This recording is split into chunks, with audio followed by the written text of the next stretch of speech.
Good evening. I'd like to call to order the regular Board of Trustees meeting for July 26, 2022. We finally have a full board, so welcome Trustee Butler to the meetings and being on the Board of Trustees with us.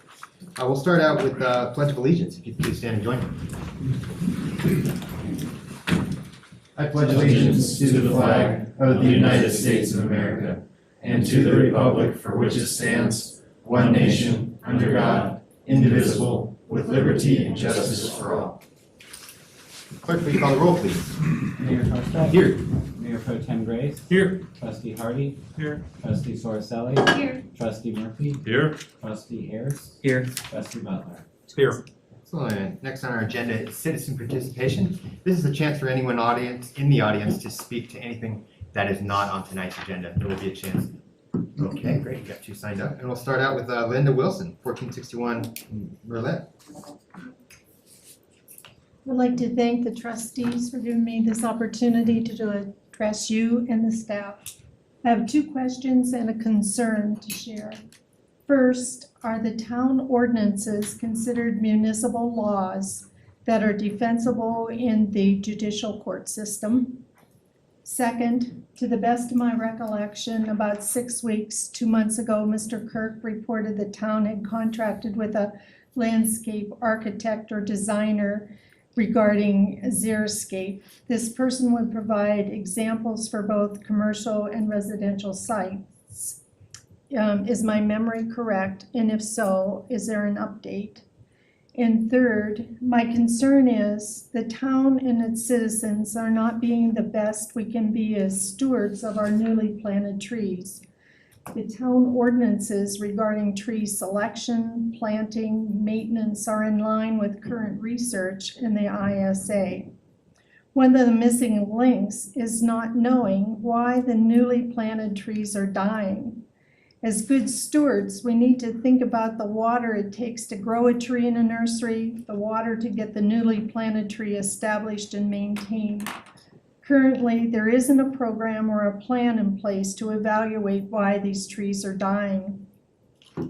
There are lots of guesses and finger pointing, but nobody really knows. When I've questioned about an evaluation program and why it's not in place, the answers have been, we don't have the staff. On the Berthoud Parkway from 287 Exchange South on the west side of the road where the newer development is, there's 17 dead tree stumps. These particular trees may not be the town's responsibility, but they are representative of newly planted trees in Berthoud. As responsible citizens, it's our obligation to be better stewards of Mother Earth. And I'm asking the trustees and the town administrator to consider initiating a plan to determine why newly planted trees are dying. Thank you, Ms. Wilson. If that's it, I can have ask Administrator Kirk to answer at least the first two, and if not the third. So first, the municipal law defensible on ordinances? Yeah. Yes, okay. Yeah, they're municipal laws when they are passed as an ordinance as opposed to a resolution. And they are enforced through the municipal court. Generally, there are some municipal laws that are also enforced through administrative penalties or can be. So yes, the answer to that is yes and yes. With respect to the landscape architecture guidelines, we do have a landscape architect under contract. They are working with our planning staff, our community development director and our planner, primarily on those guidelines. I don't have a specific update. I know they met a couple weeks ago. More recently, they meet every 2 weeks to continue forward with the project. We can get you a more specific update if you'd like. I just don't have one offhand. Yeah, that would be good. If this is the same one we passed on the first night of the new trustees, I believe the deadline was November. That sounds about right. Okay. And I know we've made good progress. Well, and the other thing was if we could have like a kickoff study session with them. We've talked about the need to kind of present draft concepts to you so that you guys can look at those and provide your feedback. Yeah, because I Trustee Stevens. honestly wasn't prepared to give you an update tonight, so No, it's fine. apologize. But I remember Trustee Stevens pulling that to bring that up, and I think we all agreed with that. So maybe sometime this summer we can update. Absolutely. And then, why are the trees dying? I think we know why the trees are dying. At the same time, without doing a much more comprehensive analysis, we don't know for sure. A lot of the trees that died in the older subdivisions were improperly planted, both at the wrong time of the year. Were not good trees when they were installed, at least in our opinion. And as Ms. Wilson pointed out, there's a lot of finger pointing about who's at fault for that. None of that's really relevant anymore in the sense that the warranty period is expired, and so those trees are supposed to be replaced. We've updated all of our codes, as you know, we've talked about that a couple of times. We've changed our inspection practices, we've changed how we sign off on trees. We're seeing a lot less tree die-off in the newer subdivisions. But even still, you know, from time to time, you just get a tree that just doesn't make it, and that can be a whole long list of factors. They all have irrigation in the new subdivisions, so they're either not being watered or they were unhealthy when they were planted, but not obviously so. So that, you know, there's a long list of different reasons, I think.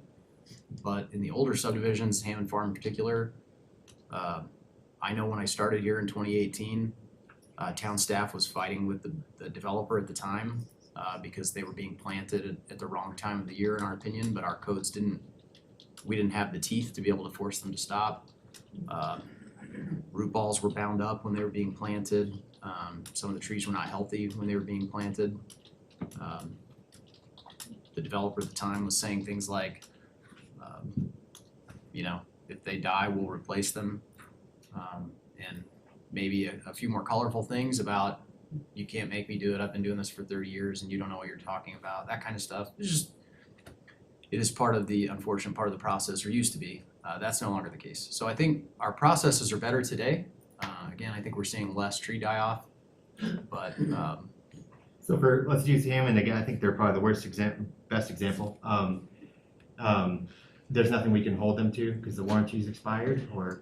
we fully expect the Metro District will be required to replace those trees. Okay. But we met last week, or maybe the week before, as staff to talk about kind of a comprehensive approach about how we handle street trees in residential front yards, and how we handle Metro District or HOA owned and maintained trees.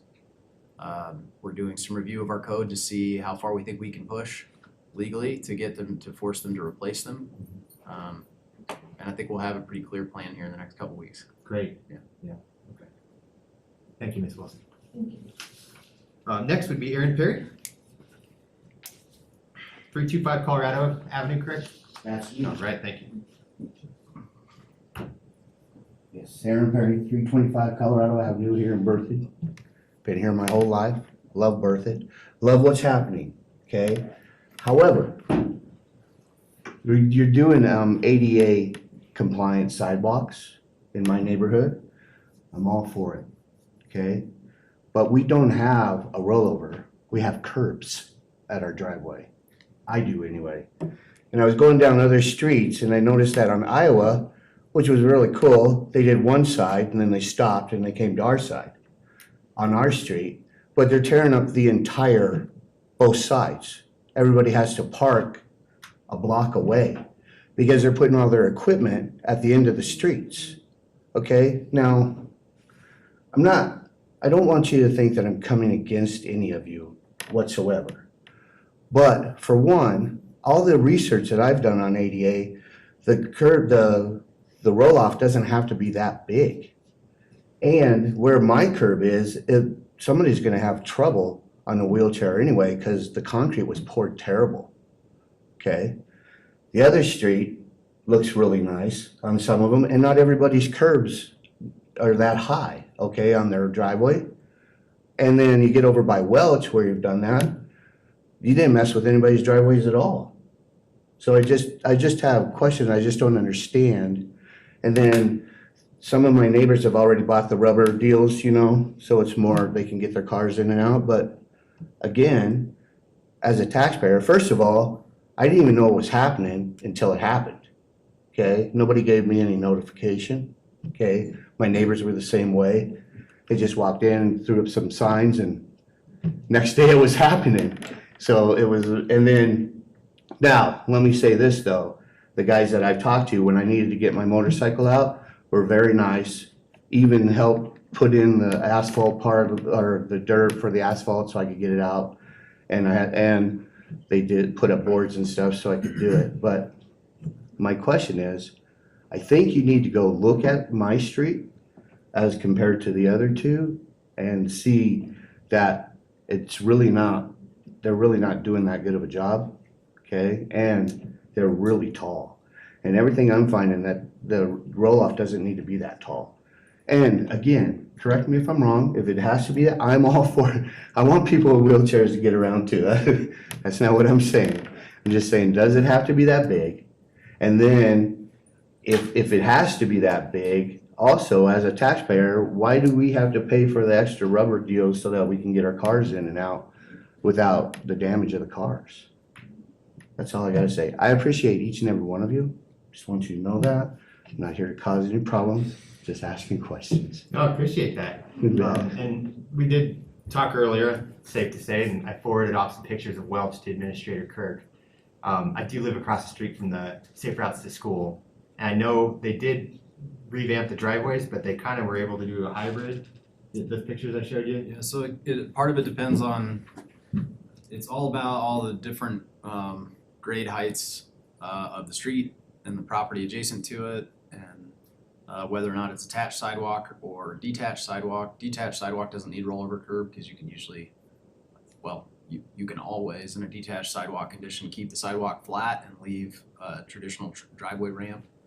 Even then though, almost all the new subdivisions, or maybe all of them, are all rollover curb, even with detached sidewalk. I'll be honest, I'm not really sure why. Other than that's an allowable standard. My old house in Heritage Ridge was that way, it was rollover curb. I thought we modified that, but okay, I guess we did. No, everything's rollover curb.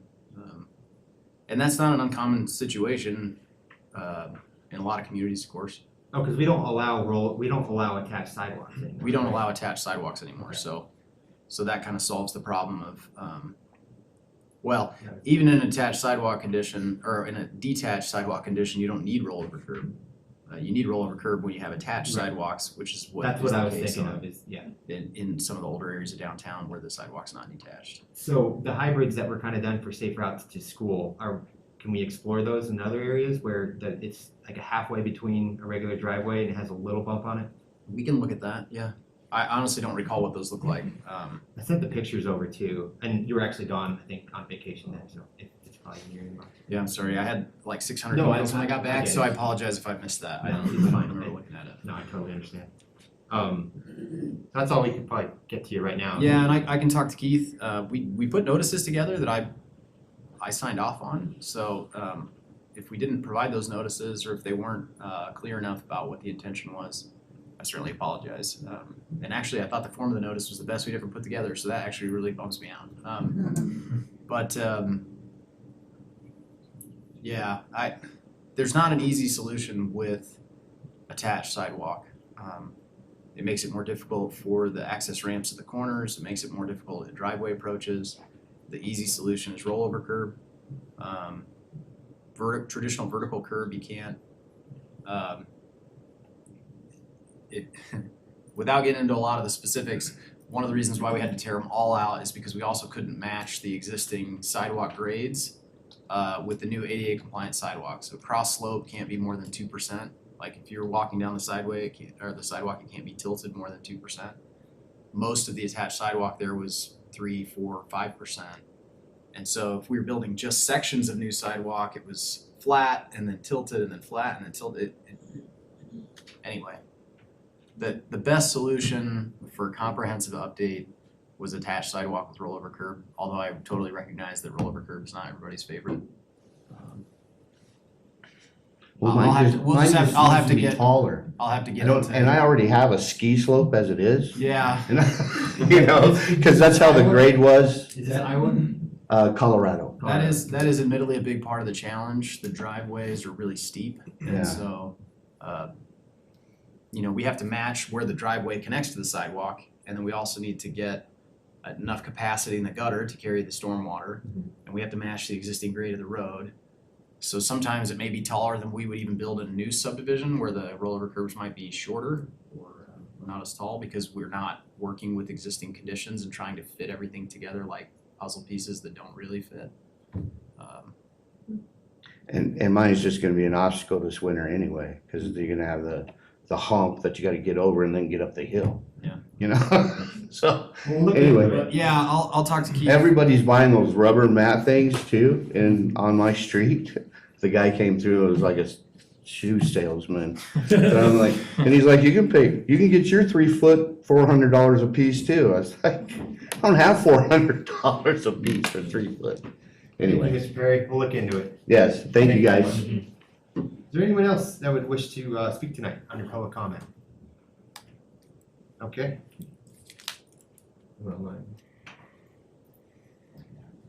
Mayor, there is no one online. All right, we'll move on now to consent. Would trustees like anything pulled from consent?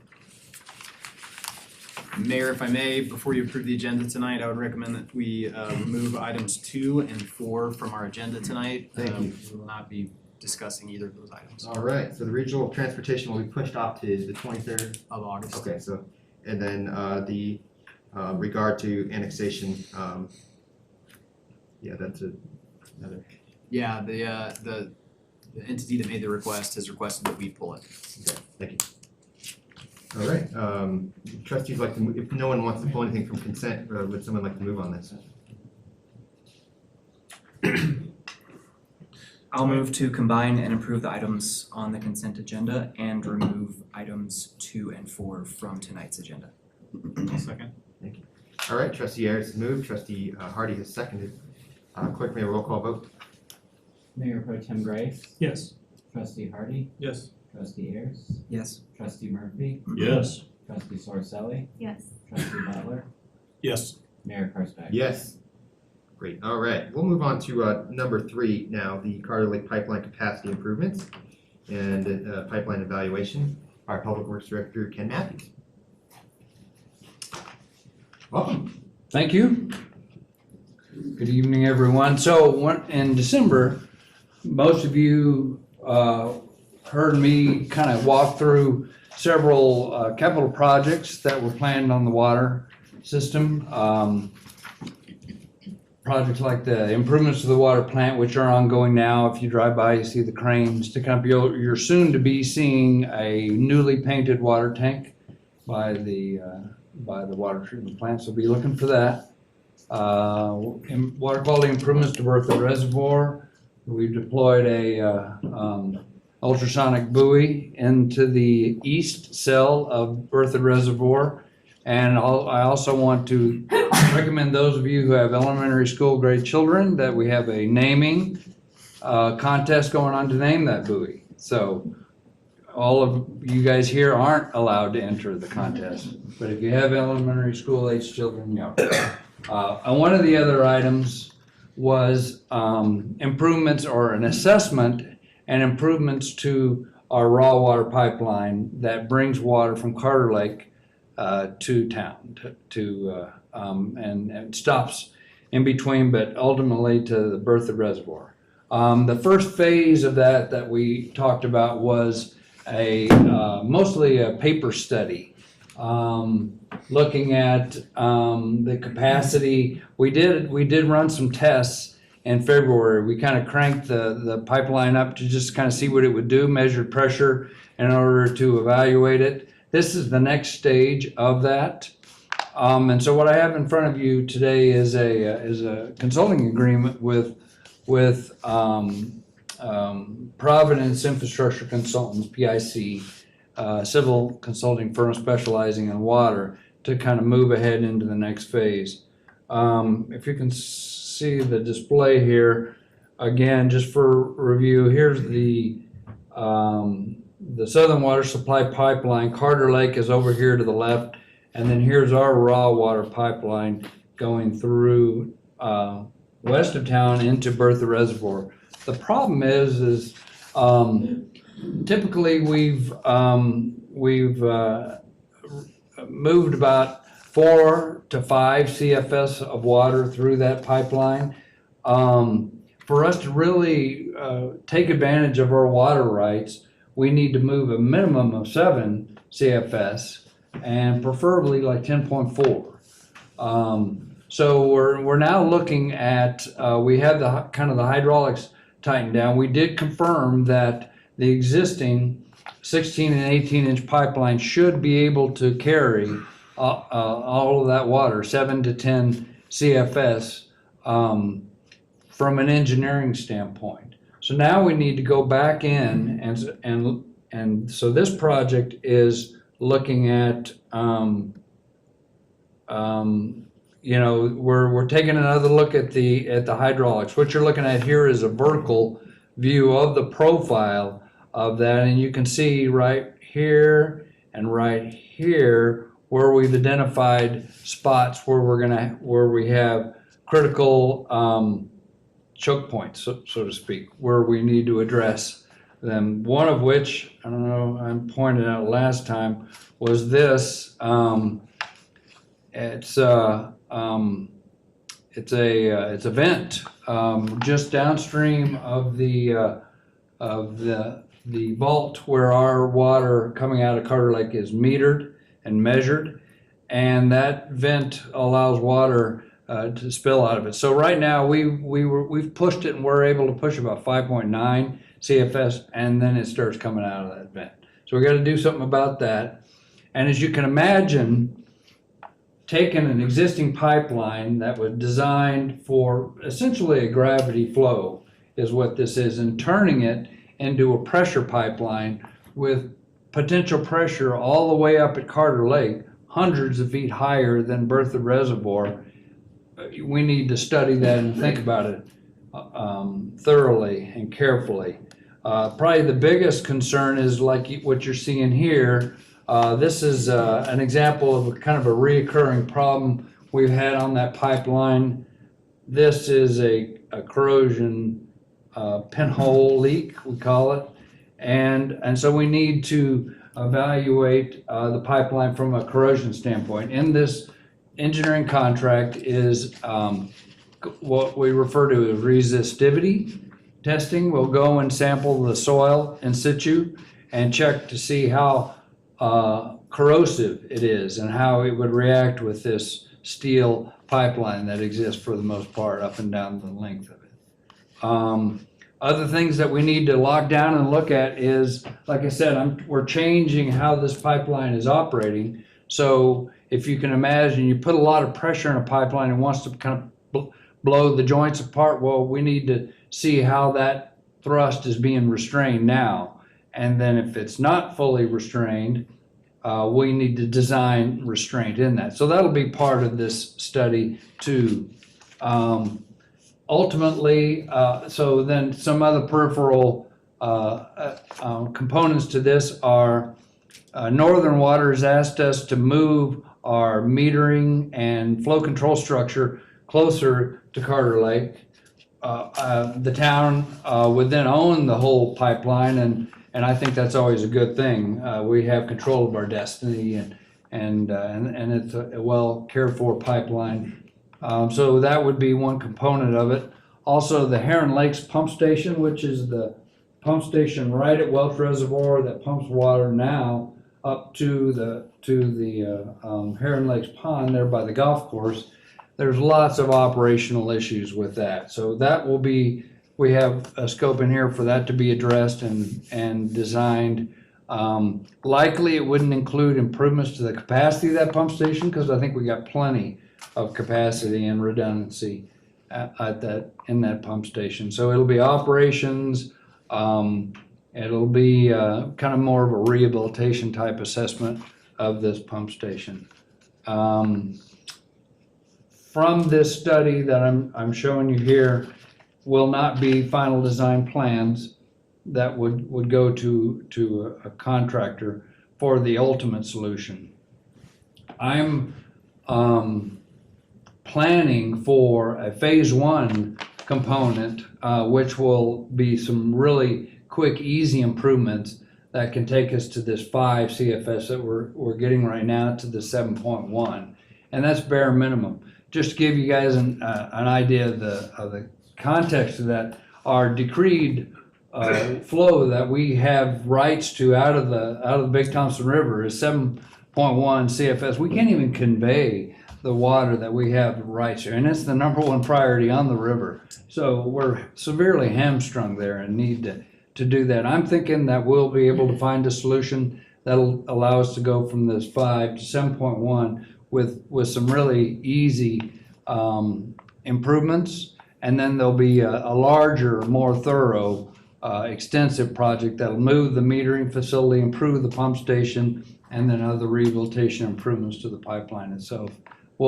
That'll follow in a phase 2 project.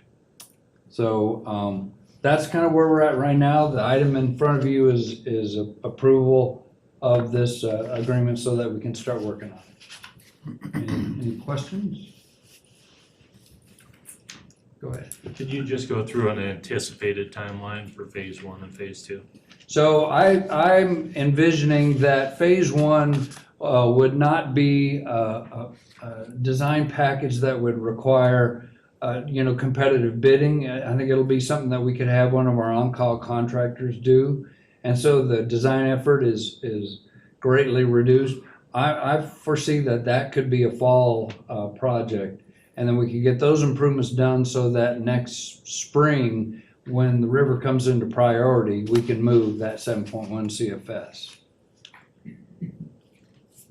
In regard to the CFS quantity, as the town has been growing and is actually growing faster than anticipated, is that 7.1 CFS anticipated to keep up with, or are we essentially getting this now and then like T-Rex, as soon as it's done, we need to do it again? So it's a little hard to explain, but the raw water conveyance into town is less about meeting peak demand and more about taking advantage of our water rights. That said, it does need to be, X, CFS gallons per minute, whatever, in order to meet a peak day. 7.1 is well over the capacity of a peak day. But what we'll be instituting is a series of other improvements. We've started studying for alluvial well in and around the wastewater treatment plant. That's our number one spot, with a sister 500 or so acre foot reservoir, kind of either there at that site or at a different site. The water treatment plant improvements that we're doing now are providing us the ability to treat water out of Berthoud Reservoir better, so that we can treat water out of that and be able to use that reservoir for storage for a peak day. So there's a whole series of other components that we're using to treat water on a peak day. Where we go in the future, this raw water pipeline will, at 10 CFS, will be able to convey everything that we reasonably have water rights to convey. If there are some opportunities that arrive in the future and we acquire some additional water rights that we can convey more capacity down, then we'll need to build a bigger pipe. But right now, that would not be prudent because we don't have the rights to convey anything other than 10. Gotcha, okay. So this is just enough for essentially our rights without overloading what we currently don't even have rights to yet? Correct. Okay. Trustee Ayers.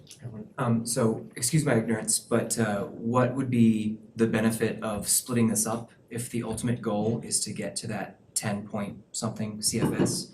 Why spend the energy and time to go to the 7? It seems kind of like a stopgap as opposed to the entire process. Yeah, that's a good question. It's a good point. You mobilize contractors twice, and that's going to cost some additional money. and we may ultimately decide if the phase 2 package is pretty, contained and is not extensive, then we may decide to do it all in one phase. Right now, my thought is getting ourselves to 7 this year. It is so worthwhile in order to be able to take advantage of our decree water to go from 5 to 7 the spring or spring of 2023, that alone would justify kind of breaking it up and into 2 pieces. The other is it's different work. The phase 2, when it occurs, will be building a vault and a lot of control systems and SCADA systems. It'll involve possibly installing a cathodic protection system to control some of this corrosion that we're seeing here, maybe lining of this pipe. What I'm thinking is going to be done in phase 1 will be 3, maybe 2 isolated excavation pipeline type construction points. That gooseneck that you saw coming, removing that and making that pipe whole so water can't vent out of there, or putting a release valve so we can burp air out of there if we need to. So And there then that would would be it. So there would be little to no overlap between the Yeah, very well. There's no pump on it right now. No, it's all gravity. Okay. And it will continue to be gravity, except it'll be pressurized and flowing full. Gravity's the best, that's cool. Yeah. We don't want to pump if we don't have to. It's great because it's free. Yeah, exactly. Yeah. The Romans knew that. Yep. Any other questions from the board? I am going to open it up to the public just in case there's anyone here. Is there anyone in the audience that would like to speak on this or any questions? Yeah. If you come forward to the podium. I'm directing this question to you, sir. So if you're going to be flowing that many more cubic feet, where are you going to store it? And Do could we we have get, the storage? sorry, could we also get your name and address? Oh, sorry, You're Ellen good. Rush, 650 Lake Avenue, Berkeley. Thanks. So that was my, also knowing as a person who grew up on a farm that a pipe that's not made for pressure, the chances of working for what you're saying are slim. We will know. I'm keeping my hopes low. So it's kind of a trial and error thing. No, it will not be trial and error. We'll assess it satisfactorily with corrosion experts to know whether it can handle this. And then that extra water is going to be, where's the capacity for that to be stored? To be stored, it'll be in these future storage that I talked about. Plus, we have not been utilizing Berthoud Reservoir anywhere close to its, we haven't been utilizing the capacity to store water. I mean, I'm just Not for curious years. about all this because I also know several farmers out east of town who were told this week they're done irrigating for the year. Yeah. There's no more water. Mhm. So when you look at that situation, that's our food source. It's a little concerning that we're doing other things with water around here, so. Yeah. Thank you for your time. You I bet. appreciate it. Thank you. Anyone else? All right. Thank you, Director Matthews. Did any of the trustees like to move on approve the agreement between the Town of Berthoud and Providence Infrastructure? I move to approve the agreement between the Town of Berthoud and Providence Infrastructure Consultants Incorporated and authorize staff to execute the same. Thank you. Is there a second? All right. Mayor Pro Tem Grace has moved. Trustee Sorcelli has seconded. Clerk, may a roll call vote, please? Trustee Hardy, Yes. Trustee Murphy, Yep. Mayor Pro Tem Grace. Yep. Trustee Butler, Yes. Trustee Sorcelli, Yes. Trustee Ayers, Yes. Mayor Parsbeck. Yes. All right. Number 4 is out, so we'll move on to number 5 here, and that's a Harvest 47 Neighborhood Master Plan, and that's by our Community Director, Kurt Reese. I was close. I don't think I hit it exactly on.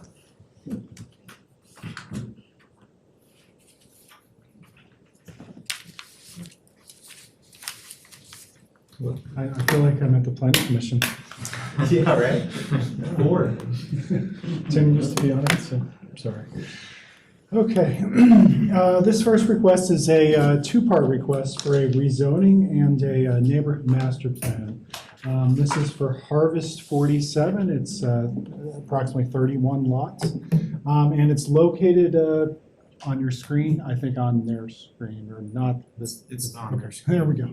It's located in red, so this is the location of this request. Altogether, this is 5.98 acres. It's currently part of the O'Malley Glen PUD, which was kind of a massive PUD. That's pretty much where the farmstead is, with the addition of these properties owned by Larry Bebo. The current zoning really was undefined, which is interesting, but it was part of the PUD, and essentially it is the rear yard of the. Everybody knows where this is, the rear yard of that landscape business element. Moving forward, so that's the PUD. It is right next to the farmstead if you look at the zoning, which is R1 and R2. So that you can see the farmstead R1 and R2 to the south and to the west. And then to the east is the rest of the farmstead that will be coming to you, I think, next month. So we'll hear that. And then the hatched blue area is the Mountain Avenue overlay plan. So that has some specific land use and design requirements. So just so everybody understands where we're at. And then to the southwest is Mary's Farm, and then to the west and to the north of that is the new Fickle Farm development, just so everybody knows where we are. This is proposed as our new comprehensive plan is urban residential. So that urban residential zoning is supposed to be very dense and alley loaded, essentially, style development. And this is just kind of to show you, I probably should have just gone to this screen to explain the other properties, but you can kind of see the layout of all of the subdivisions around, and then this is kind of the what was approved, the neighborhood master plan for the farmstead to the east. That's hasn't really been platted yet, but just so you can see where this is located, and I'll go back to that. So again. It's a pretty simple plan, as you can see. So the 31 lots really just have a local street that's going through it that attaches to Remuda to the west. That street will run into a alleyway that you can kind of see on the east that will be shared with the new phase of Farmstead. So they'll share that 50-50. And that's basically how the traffic will be accessed. There's also we can show this. There's also an alleyway kind of to the, I guess, the western portion of this property. So these are all alley loaded lots. The lots that are up on Dorothy will front onto Dorothy and then have access on that alleyway. So hopefully everybody can get a grasp of what we're looking at here. This went to the Planning Commission last month, and it was approved unanimously. Just to kind of explain what was approved, since this is 5.98 acres, it's right under the 6 acre threshold for some of the improvements like open space and parks, parks actually, and subdivision identity, but it wasn't for open space. So as part of the condition that the Planning Commission set on the property, they request to waive that open space. They requested the applicant deed restrict because this has been the agent is Habitat for Humanity. So we've deed restricted 9 lots. That was what was negotiated. So Habitat for Humanity, the developer, who's Larry Bebo, I guess I should probably mention that, has deed restricted those 9 lots just for low-income housing, essentially for Habitat for Humanity, as part of that conditioned open space waiver. So just so everybody understands, that would otherwise be required here. And so some other things about this plan. So with the parks, there's also really not a park. And that requirement is triggered at 6 acres as well. So they're going at 5.9 acres. I think we're okay with this, considering that this is located within a short walk, a less than 5-minute walk from the community park at the farmstead that you can kind of see to the southeast of this project. Also, Pioneer Park is to the west, and this is a very short walk to the regional trail that's connecting those two parks. And so we feel that, it would be, really close to a lot of parks within the farmstead and within Fickle Farm and Pioneer Park. So those are just some of the basics of this. Other things the Planning Commission did is they did require a opaque fence along the L&M property. Generally, we would require a buffer area. I think there was a lot of discussion at the Planning Commission about this, but the thought is that should L&M ever develop, we would require them to provide a buffer area, if that ever redevelops. So, and then the fence would be enough for this project, considering that it's providing some of the low-income housing. I was trying to think if there's some other major issues here. Some of the lots are a little oddly shaped, like the northwest lot. We would otherwise not probably recommend for a lot like this, just because it's almost unbuildable. However, Habitat for Humanity has built lots like this, and that's why they're requesting that, is they can easily fit one of their units, like the solar decathlon houses. A similar unit to that would fit on that lot, and especially as an alley loaded lot. And, they'd like the extra lot and to provide that to a family and, that otherwise wouldn't have a house. So that was all discussed at the Planning Commission as well. And I think that was the kind of accommodation with that request, is that this would work just because of the special circumstances. Trying to think what else, this is somewhat basic. There's not a lot to this, just the 31 lots, 9 being Habitat for Humanity. Again, it's going to match, basically, they're a little smaller than the farmstead density, but similar. But they definitely meet the new urban residential district. So this would be the first project that's zoning to the urban residential district. So that's kind of exciting. They have sidewalks and detached sidewalks and tree lawns. And I'm trying to think what else. I guess the important thing to remember is that the rezoning goes first.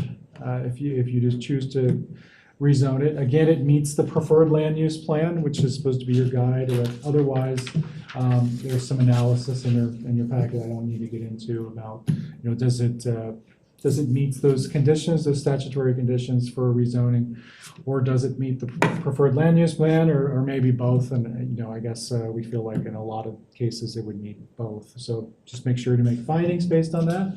And then, with the neighborhood master plan, you're basically seeing, there's not a lot to this, but they're showing, what they're going to do. The street section there is to the southwest, so you can see that they're doing a upgraded sign for the project, and that detached walk. So fence. I'm sorry, that opaque fence. So other than that, just trying to think if there's anything else. Maybe went too fast with this, but the alleys will be privately maintained, so those are not going to be owned by the town. The street would be a local street, and it's the size of a local street. The detention area already basically is a detention area for this area, so that is owned by the Mr. Bebo. So that will be, if this gets approved, it may actually not end up being the detention area because of the farmstead. So I think Micah can talk about that, but that was a little thing that came up at the Planning Commission. I think that's about it. And then just the neighborhood master plan, that would be the thing that you'd approve after the rezoning, should you decide to approve the rezoning. Obviously, if you decide not to, don't approve the neighborhood master plan. And with that, I will turn it over to Mr. Cook, another water engineer, former water engineer.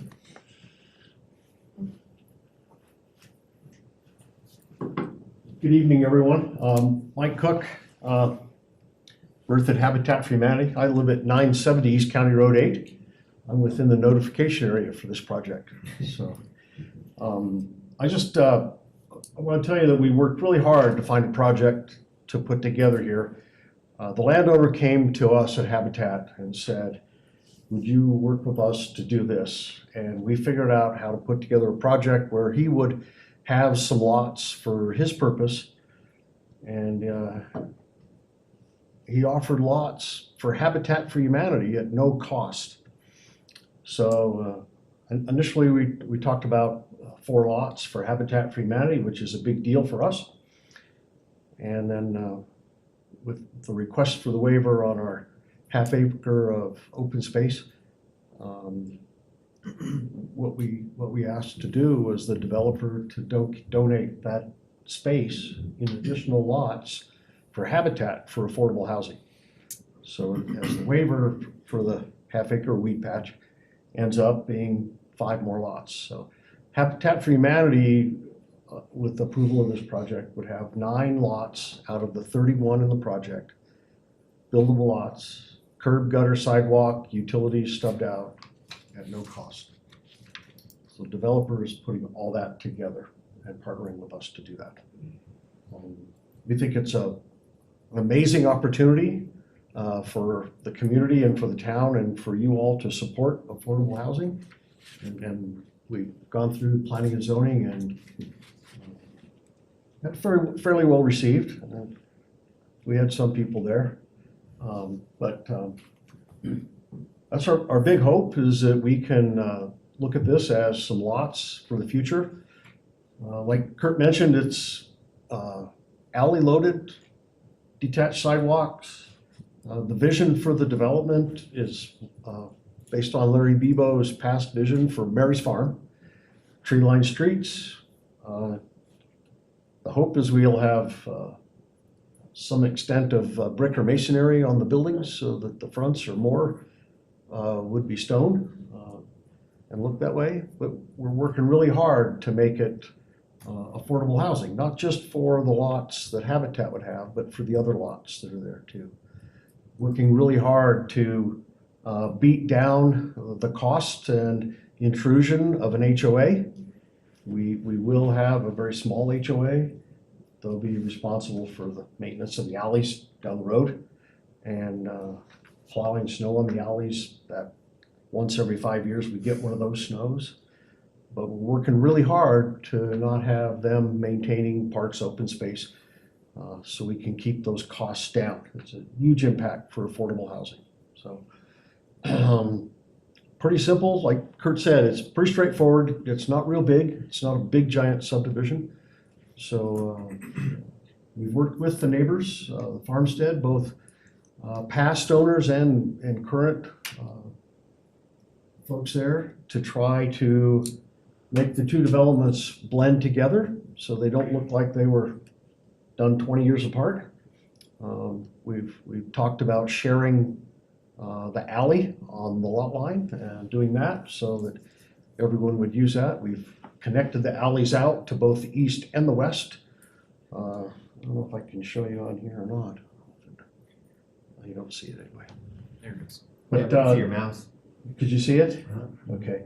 So we talk about sharing the alley on our south boundary with Farmstead and also connecting the alley out to Dorothy Drive, as well as a connection of the alley leading straight south at the eastern edge of the project down to the street. That's actually an avenue for not only the alley, but for utilities and drainage. So those are the things we're working on with the Farmstead, who they're working on their preliminary plat. And so hopefully they're gonna have a few little tweaks on the preliminary plat that would reflect the integration of our project with theirs. I don't know if you have any specific questions. I'll do my very best to answer them if you have any. Thank you. Trustees, have any questions for staff or the applicant? Yes. Go ahead. Trustee Hardy. I was trying to figure out, oh, there it is.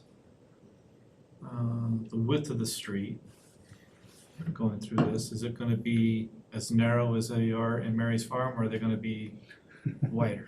We'll make sure Larry I don't know if you builds a standard sized street this time. I understand that. There's a typical roadway section Yeah, it's shown on right there. here. I see it It's now. 58 It's feet, 34 feet, it looks like, but it's a standard 58 foot right of way. Yeah. 58 there. Standard.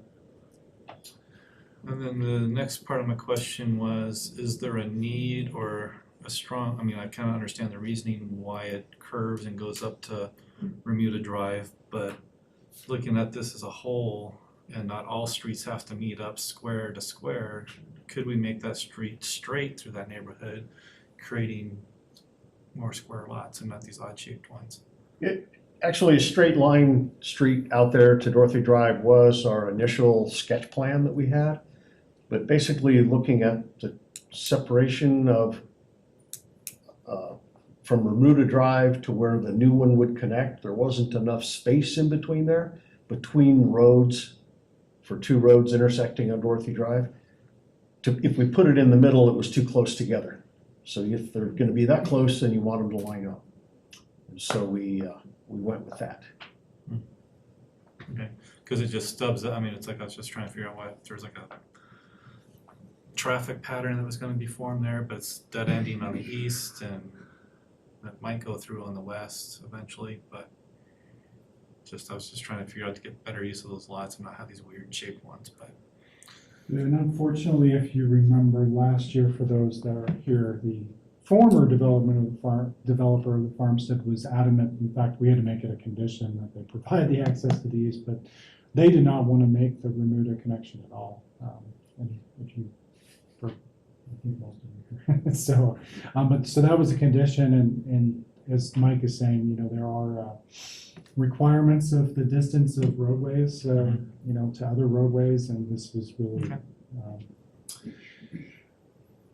If you look on, otherwise they would lose too many lots. Tim, if you look on the map, this one that's shown on the screen, if you can see it, that funny shaped lot up on the top corner, there's an outline there of one of the houses like we're building on 4th Street now. And so we have done a little bit of preliminary site planning to say we think we can site one of those houses that size, that style, along with a garage on there and meet the setback requirements that we have. So would you have the house facing south or facing west? Sure. I mean, it faces both ways. It would have a front porch facing west. But because it's on a corner lot, we also have to take appropriate treatments on the south side facing Remuda Drive. So there'll be we're thinking about that already. There'll be some corrections, so it's not just gonna be a big, long building facing south. Yeah, we obviously at this point, we haven't done anything architecturally to design a house for it yet. Okay. But we understand that we need to make it look good from both sides. Big project for the high school kids to come up with. Possibly. Okay. Other questions for staff or the applicant? All right, Mayor Pro Tem. For the alleys on the east side, specifically that southern section of that east joining alley, is there any chance we could make that just slightly larger? My thought being is it's eventually gonna connect with other places, it's gonna connect around other things, and as essentially where drainage is gonna be coming through, and people are gonna be able to get in both through the alleyway and through that street. I just have visions of that being kind of a bottleneck unintentionally, if we could make it even, 2-3 feet, a little bit wider. On the alley on the east side going south? Yes, so, if you're looking at this on the right side, so I guess like right next to lot 18. Right. Just to the right of that, if we could make that alley slightly wider, I know that my concern is you're gonna have enough people coming through it, it's also gonna be drainage, which snow, ice, the HOA is gonna be plowing through that. People are gonna be driving through that more than any of the other alleys theoretically to get up and through there. Just in terms of flow, that's my only request. For traffic, with adding the farmstead accessing it with alley loaded and our alley loaded, for access, that's one key thing we did was put the exit out to the west as well as then to the east so that people would go whatever direction they happen to go.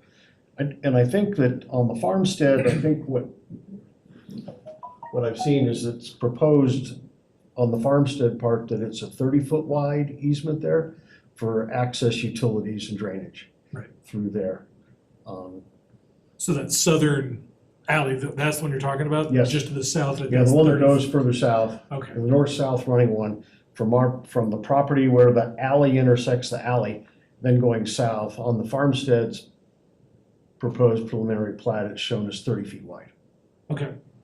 So that kind of is part of that. It'll help. I'm just imagining that being a really tight spot, because anybody who's driven around Murray's Farm would have to turn around through an alley. It gets a little uncomfortable at times, and I just want to make sure that with everything else going through that one specific spot, it's not gonna cause problems. So that's the only request I would have.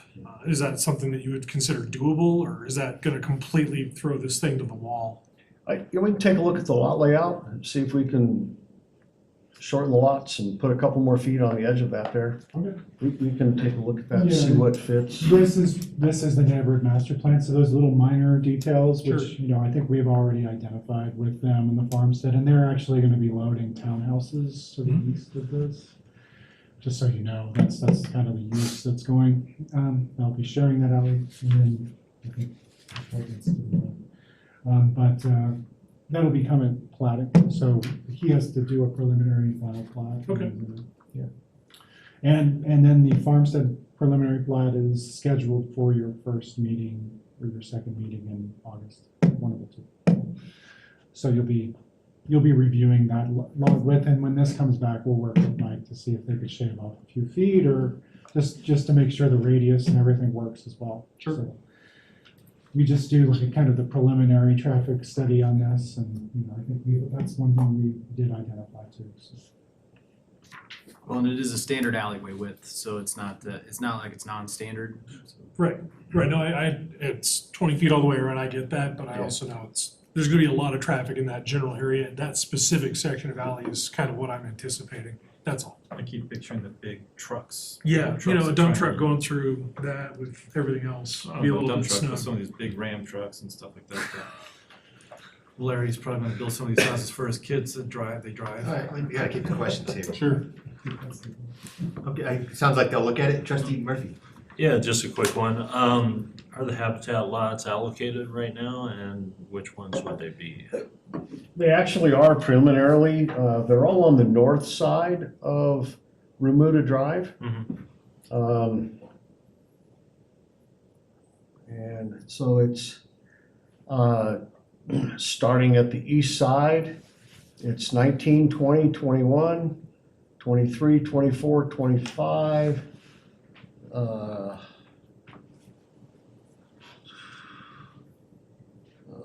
I think it's 20. I don't have my glasses. Read my glasses. Yeah. 30, 31, and then 1. I think that's the number of them. Okay. So the thinking on there is the ones on the north side are actually 5 feet shorter than the ones on the south side by the way we lay it out. And we were okay with that for the habitat lots. They're still longer and deeper than the lots we're building on 4th Street. They're actually also wider than the lots we're building on 4th Street.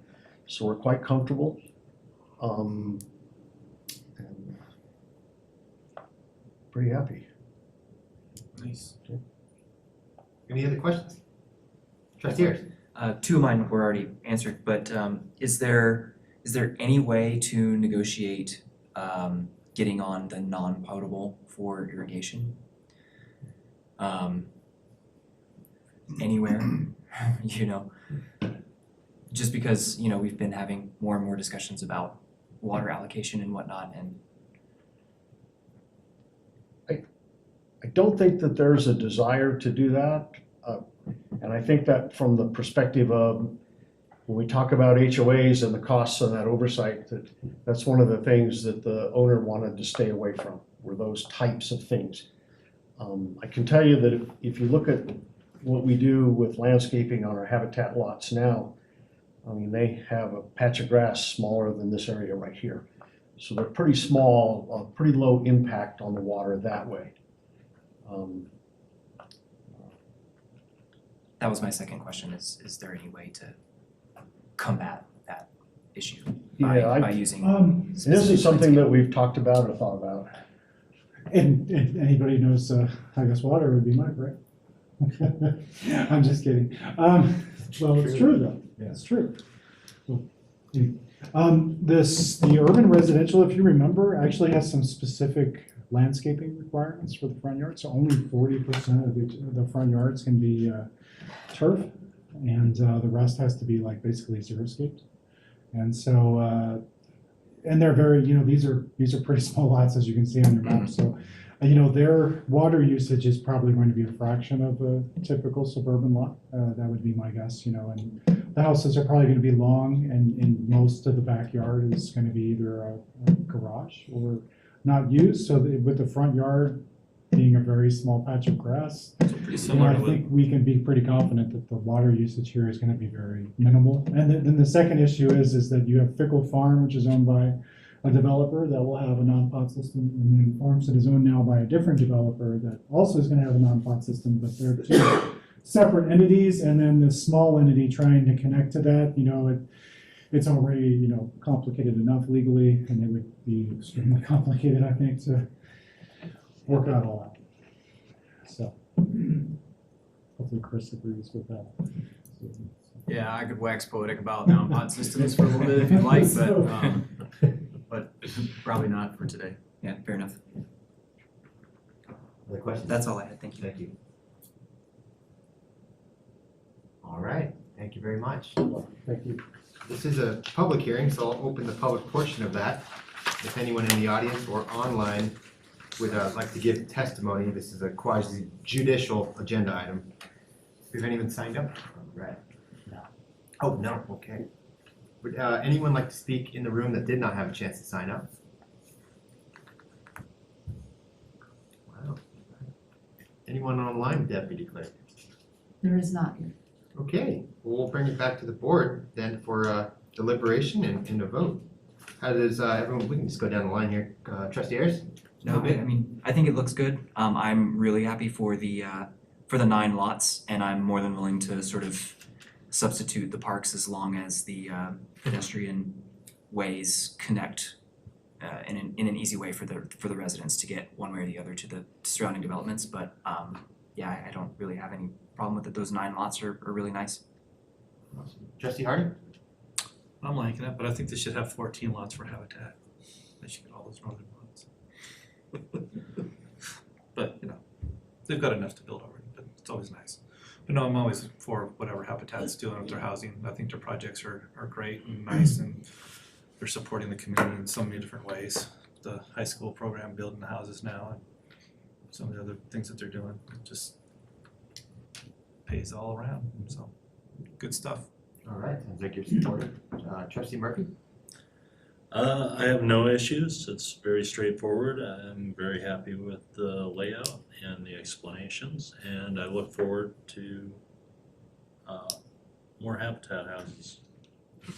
Trustee Sarcelli? I think the master plan is very thoughtful, and I think the concession of the open space or additional habitat homes is a great trade-off. And I'm also thrilled about the collaboration and the land donation for habitat. That's so exciting. So it's good to see that, and I think that the fact that the plan is to blend it well with the neighboring area, including making the stone facades and tree lines, if that's the intent, is really exciting as well. So I'm very happy. All right, Trustee Butler? I support this project, as I did on the planning commission. I think just to echo a lot of the other comments already made, this makes a lot of sense. I like the idea of the inclusion of these habitat lots mixed or intermittent through the neighborhood. I think it's gonna just provide a seamless kind of flow of homes that are mixed in with deed restricted homes, to not like label, so to speak, a habitat or affordable housing. I think is gonna be attractive. So I'm in favor. All right, Mayor Pro Tem? Nothing new to add, I like it. All right, well, I agree with everyone here, and it is such a treat to have you guys in the community and to be able to drive by there and show people Berthoud and see what you guys are doing. And I think it's some of our best looking developments in the whole community. And that solar decathlon, the idea of being able to offer more of those is really cool because they're so unique looking. So I'm really ecstatic to see you guys be able to find more land here and keep that tradition going. And like Trustee Sorcelli and others have said, it's really awesome that the developer were able to partner with him. And I said wow earlier because generally in any development public hearing, you have someone coming up and speaking against it or sending emails, but zero. So I think a lot of people are very supportive of this, along with me. So awesome. It sounds like we have support. Would anyone like to move on this? Do we have to go in order? No, it's just a motion and a second. Right, but I mean, Oh, sure, yeah, sorry. yeah, That would. so we have to go Make a approve. motion about the zoning first, and then Yes. vote, and then you can make a motion about the neighborhood master plan and vote. Okay, so we have to do the bottom one first, okay. I move to approve ordinance 1305, an ordinance of the town board of trustees amending the zoning map of the town of Berthoud to zone a portion of property known as the O'Malley Glen PUD to urban residential district. Second. Okay, Mayor Pro Tem Grace has moved, Trustee Hardy has seconded. Any final discussion on this? Clerk, may a roll call vote, please? Trustee Ayers, Yes. trustee Murphy, Yes. trustee Sorsali, Yes. trustee Butler, Yes. Mayor Pro Tem Grace, Yes. trustee Hardy, Yes. Mayor Karspeck. Yes. Okay, would anyone like to move on the Harvest 47 Neighborhood Master Plan? Yep, I'll move to approve the Harvest 47 Neighborhood Master Plan. One second. All right, Trustee Hardy has moved on that. Trustee Sorsali has seconded. Any final discussion on this one? Clerk, may I have a roll call vote, please? Mayor Pro Tem Grace, Yes. trustee Murphy, Yes. trustee Ayers, Yes. trustee Butler, Yes. trustee Hardy, Yes. trustee Sorsali, Yes. Mayor Karspeck. Yes. Thank you, gentlemen, for your time coming in tonight. Congratulations. Okay, Win we'll for Habitat. move on here to number 5 here. It's also our final agenda item. Should be, No, Six. 6. Thanks, 6. we got it. It's 5 on this other one. Yeah, right? well, Roman numbers, you have to Yeah, add you're one right. because it's magic for no reason. Okay, we'll move on here to the Heron Lakes Karen Annexation Zoning and Neighborhood Master Plan. This is another public hearing. And this one says, okay, we're good. And this will also be introduced by Director Freeze. Sure. So this is a little more complicated. This is about as complicated as a development request gets, just in process. So there's actually 4 separate items that, 4 separate actions that you'll be taking with this. Anyway, just to make you aware of that, but this is an annexation request, then a zoning. Basically, if you annex the property, you would place a zoning on it, and then a neighborhood master plan approval. And the reason there's 4 is because you have to make findings for the annexation, and so that's one of the resolutions, the findings. So this is a little over 42 acres. It is located within that red rectangle that's on your screen. It's known as the Cran property. So as you can see, it is basically due east of the existing golf course and west of Heron Point, which is kind of to the east there. And then to the north, you have County Road 14.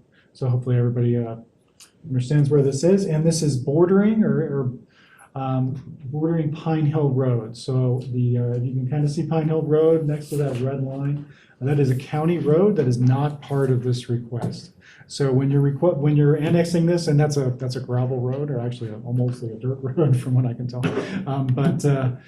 you are not the town is not going to be accepting Pine Hill Road into our inventory or maintaining it with this request. So right now it is called rural residential, or it's like a rural estate lot in Larimer County. So very limited density but large lot development. That's the white. Basically, the white is all in the county, and the color is the town zoning map. As you can see, the R2 section, which were like kind of the patio homes, the one-story homes, are to the west. And then the green ag is the golf course itself. That's all in the green. And then Heron Point, you can see kind of to the east is zoned R1 and R3. And then the subdivision that's in white is Colony Ridge. That is within the county. With our preferred land use plan, which was adopted last year, this was identified as suburban residential. Consistent with the development. This screen went blank, but it'll pop up eventually, right? It'll come back. The screens at the dais are still on. Okay, that's. So the yellow is basically proposed for suburban residential, and then the green being kind of more of a park or open space, but So it is, what they're requesting is residential one or single-family residential. So to explain that a little bit, this request came in well before we approved the comprehensive plan. Actually, it's been in for more than a year. They obviously wanted to create or if they're going to annex the property, this is going to be annexed by the Heron Lakes developer and be basically made a part of the Metro District as well. And so when this originally came in, they obviously wanted to match the zoning with the existing golf course and the existing uses of the golf course. And here's the neighborhood master plan. As you can see, it was September 2021 was this iteration that's kind of stayed with us, but it actually came in before that. And we adopted the comprehensive plan in October. So we've allowed them to go forward with this. Will probably be the last, unless there's maybe some infill development. The last request that will come in is the new districts, but people can still request the old districts, and they have. So that's the background on that. So again, the R1 is suburban kind of district is what they've requested. And as you can see from the lots, they're basically all single family uses. And besides churches, there's not much else that one can do in a single family district. So again, 96 lots, a great, over 30% open space on this. Throughout the project, I think you can see that on the screen on the neighborhood master plan. And the detention area is part of that. So a good portion of this is in open space. There's also 3 pocket parks, which are somewhat hard to read on this screen, at least on my screen, but they are to the far northwest corner next to the detention pond and the maintenance building.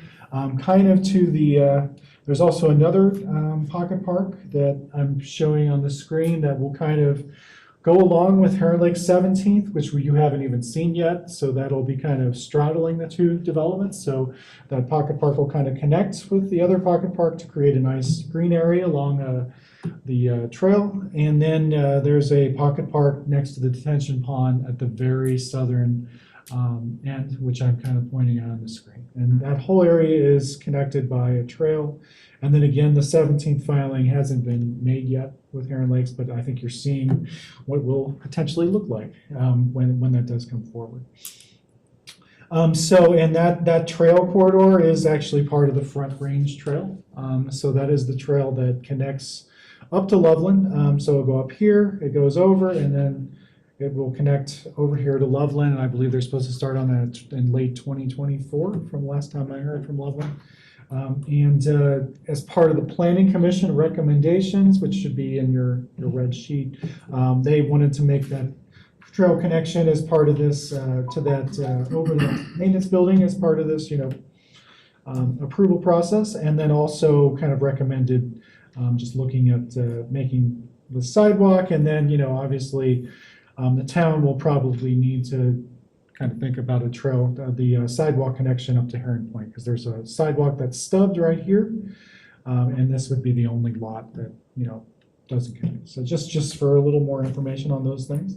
But so again, great portion of this is within parks and open space, and then there's a lot of text on this. I think they were trying to fit everything with all their subdivision identity elements and open space elements, and I guess Jim might be able to get into this, but there's trails, there's 3 pocket parks, there's playground on the pocket parks, there's pollinator gardens, community gardens, greenway, that greenway I was explaining to you, and then there's a trailhead that's got at least 5 spaces that will be located on this northern pocket park, so that can be anyone can park there and then take the Front Range Trail that goes through Heron Lakes, and then eventually kind of goes to the west from there, but then it goes all the way up to Loveland, and down to Tenney. So that's an attraction too. So the trailhead, and then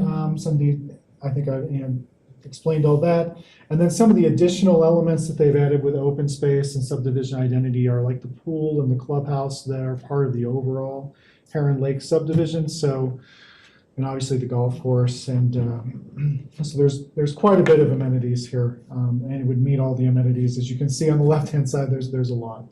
And I don't know that I need to get into all of that, but again, it's there on the screen for you. So just trying to think what else, and then this is the kind of the pedestrian connection. So you can see that kind of lavender trail connection, trailway that they're building throughout there, throughout Heron Lakes. And this is part of, I think, over 10 miles of trails within Heron Lakes. So, that's just so everybody's aware of that. And then, the green is just the detached sidewalk with tree lawn, just so everybody sees that.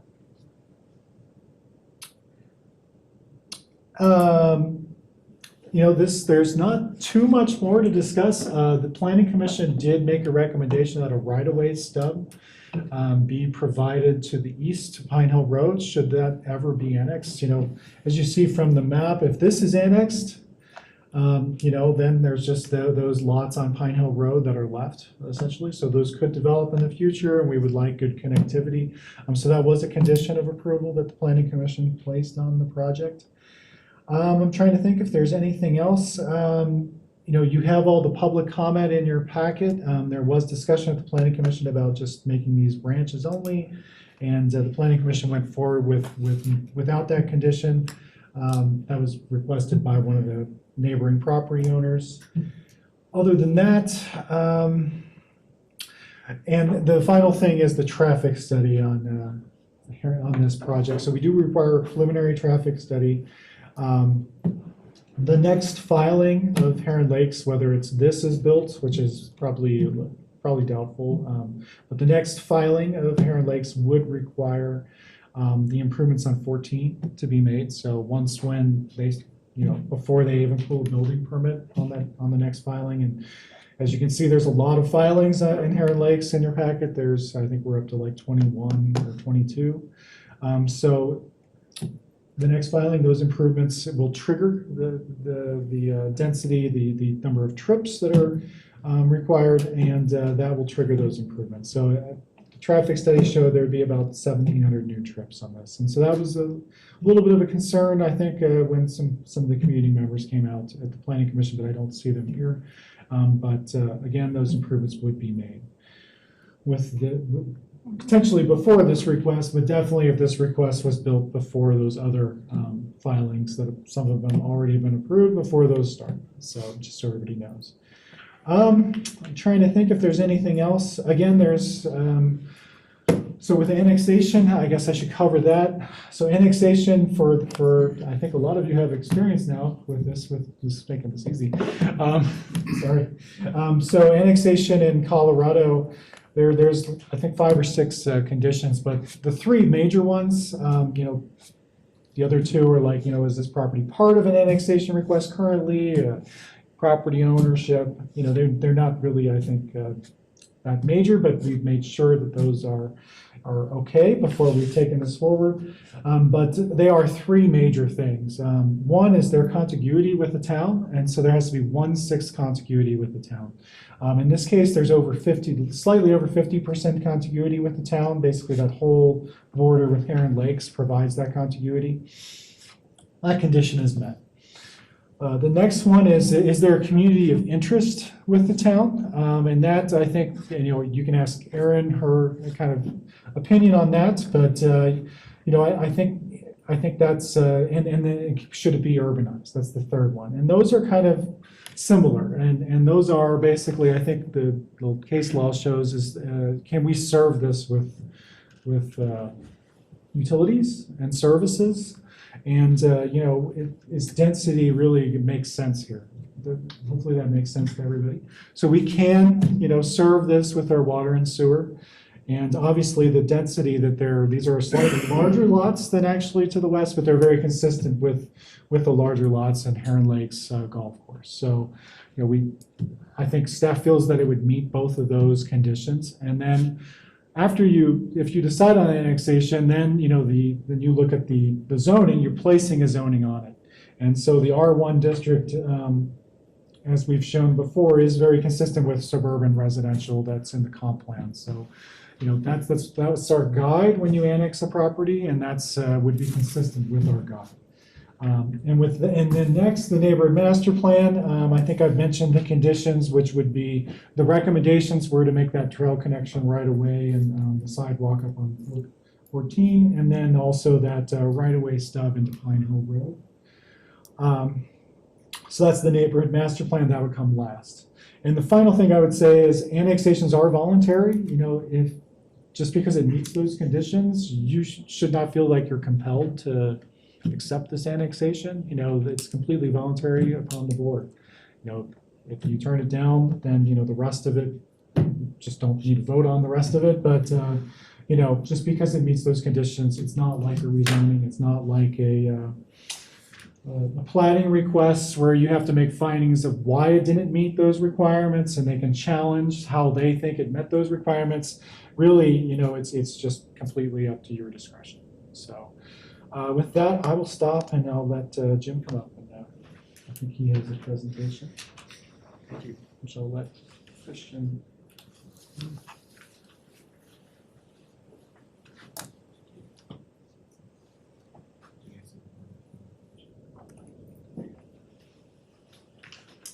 Thank you. My name is Jim Birdsall. I'm part of the ownership group at Heron Lakes, and I'm happy to be here tonight. Thanks for the opportunity to present the project. I think Kurt did a very thorough job of going through it, so I'll just go very quickly and just highlight a couple of things.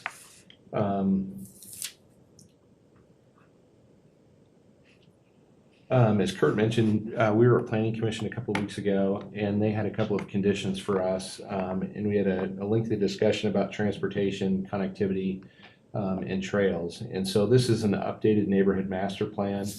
You can see that we've, at their request, taken out a lot so that we have room for a right-of-way reservation. So as Kurt mentioned, if these properties to the east were to ever further develop and come into the town, and they wanted, or the town wanted to have connectivity, we would have the right of way in order to do that.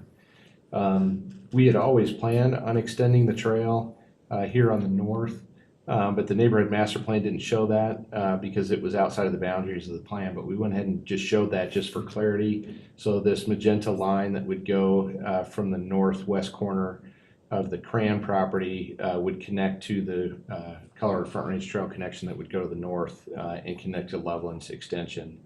And then the last point of discussion, main point of discussion with Planning Commission was that we would agree to work with the town to extend this sidewalk along County Road 14, which would then connect our trails and sidewalks to the Heron Point trails and sidewalks, which we and the town, staff all felt like was really valuable. So those were kind of the three things that I wanted to highlight.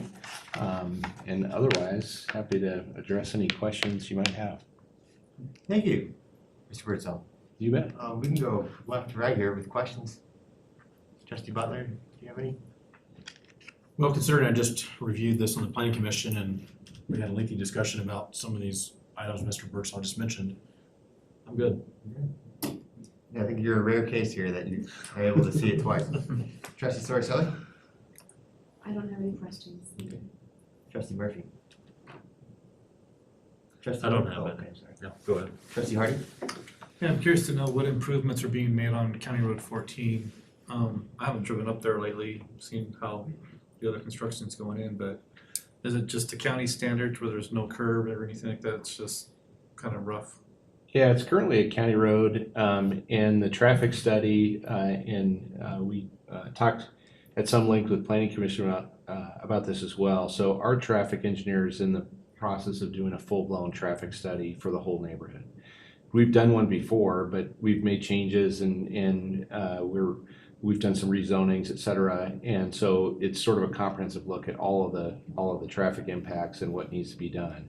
So whatever that traffic study triggers is what we'll be required to do. But at a minimum, we'll have to do a westbound left turn lane for traffic to come into the neighborhood. So that would be a minimum, but I would anticipate there may be some other improvements that study would identify. So it's kind of outside of our scope because that's still county, right, Kurt?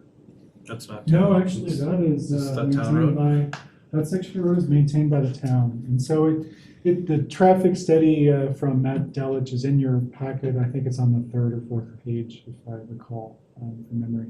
But as Jim said, at a bare minimum, it's that westbound turn lane is required with this project. But since they're adding some extra density, I think they're considering there might be some more. But the full traffic study is not required until the preliminary plat. Okay.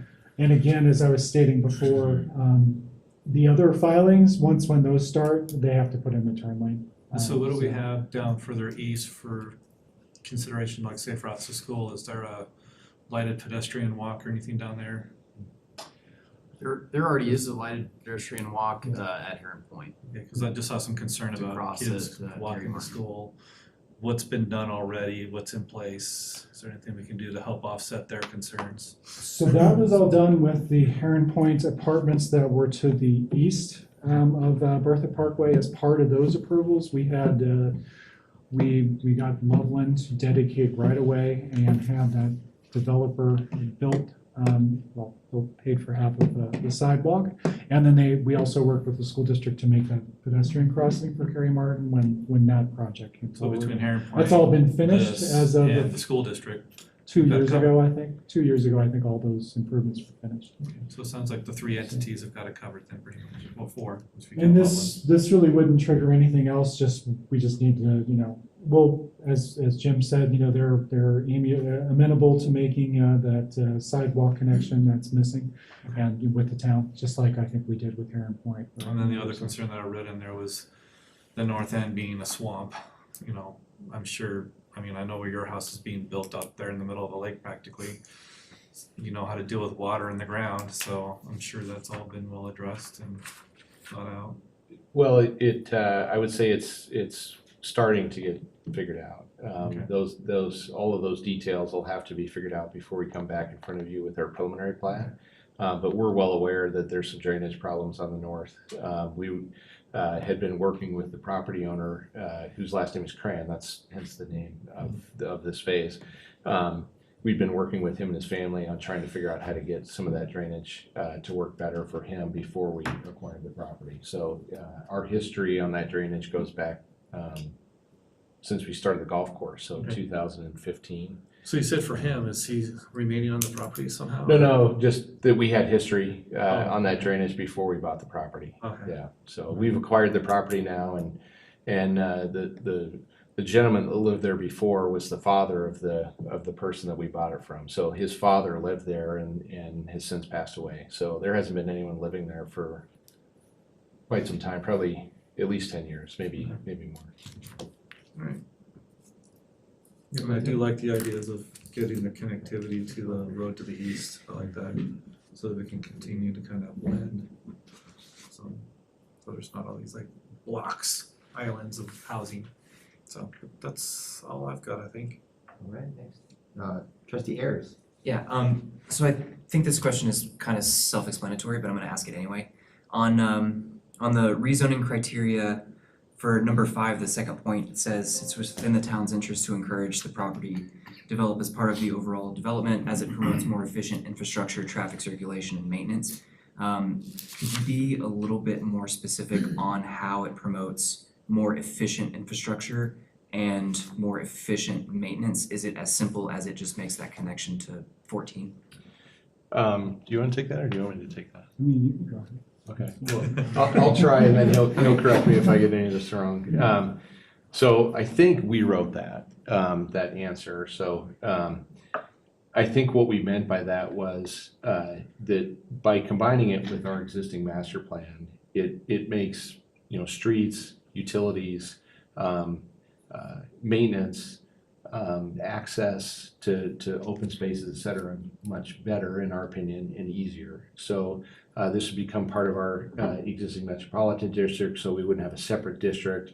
That district will provide access to existing amenities for these residents, so they can use our pool, they can use our clubhouse, they can use our workout facility. They would have access to all of the open spaces and parks in the rest of the neighborhood, et cetera. So at least from our perspective, that's one of the values of having a master plan community, is that everyone in each part of the neighborhood gets to take advantage of the amenities in the rest of the neighborhood. Likewise, with this, part of it is us learning, understanding that we have kids in the neighborhood, which we really didn't anticipate. When we started the project, I think my business partner, John, stood in front of this board at the time and said we weren't gonna have any kids in the neighborhood, thinking that families with kids wouldn't be able to afford, a house on a golf course. And how wrong were we? We have tons of kids. Hence the playground and the pocket parks and some of the amenities that we have planned. So this new addition of this neighborhood to the rest of the master plan will benefit the rest of the master plan as well, right? The people that live in the existing neighborhoods that don't have playgrounds will be able to come here and utilize the playground. So that, I think that's kind of what we meant by that, is that in a master plan community, when everybody collectively gets to share in those amenities, utilities, et cetera, it makes it much easier. I'll add one thing in addition. This property, and part of the reason why we wanted to acquire it was those reasons, but part of the reason we were able to is because we had existing utilities and the sanitary sewer connection, et cetera, which would have made this property very difficult for someone else to develop. They would have had to come in and figure out how to get sanitary sewer to work and get water there, and so it being kind of a win-win for us. Okay. And I think my second question would be, I understand this is really preliminary, but is the idea for a lot of this open space to be native vegetation, or is it going to be, I guess, more usable by the people who live in the neighborhood and those visitors? Yeah, great question. It'll be a mix. So the pocket park areas and sort of that central core where the trail is will be more maintained, more irrigated. The rest, we have found that you want to do a permanent irrigation system, mostly for establishment, and then also if you have a problem and you have to do a repair or something, that you have irrigation that you can utilize to get something back alive. But the intent is that most of it would be native, just to be a steward of this finite water resource that we have. So very similar to the rest of our neighborhood, and we're in the process of growing pains there, trying to get our native established, and our residents are saying, geez, it looks awful, and we're saying, please be patient, because there's weeds and there's grasses in there that we don't want, but we haven't been able to get things cleaned up. So anyway, it's a process to get native established properly, but we're committed to it. We think it's the right thing to do. What you don't want grows faster than what you do want. Right, yeah, and then in addition to your question, right, if you do native where there's a bunch of activity and there's people running around on the grass, native won't withstand that. So you have to be thoughtful about where you put, irrigated turf versus native, and you'll see more detail on that when we get to the preliminary plat stage. Yeah. And if I could just jump in, you were talking about the landscaping requirement guidelines that we were working on, and we actually have, we made the decision pretty early on, since we're just in that very beginning stage, to have a whole section of just open space landscaping, and create a set of guidelines just for that, specifically for things like this, and then hopefully that'll be done before any of this is developed. So how that's established, all of those kind of requirements, the irrigation of it, the proper seed mix, all of that kind of thing. So just so you know. Okay. All right, thank you. Follow up, just. I do have one more. Oh, okay, go ahead. Thought of, as Jim was talking. So is this gonna be merged in with the existing metro district that's nearby, or does this become its own metro district? Well, that's our plan, is that it would be under the overarching metro district, but we have 17 sub-districts, so it would most likely be its own sub-district. But we haven't determined that, but it would be under the overarching main metro district, if that makes sense. I assume that, but I just wasn't sure if it'd be number 18 or if it'd be added on to like number 16 if it's right next to it or something. Yeah, it's a good question. So the area, see if we can get this to work again. There we go. So this area here is probably going to be an extension of what we call District 2, which is down here. But the rest of this will probably be its own district. And the reason for that is this group of lots are designed to be an extension of this patio home project. And so it would be natural for that to be part of District 2. This will be probably have its own set of design standards, et cetera, because it'll be more custom in nature. So it'll probably be a different sub-district.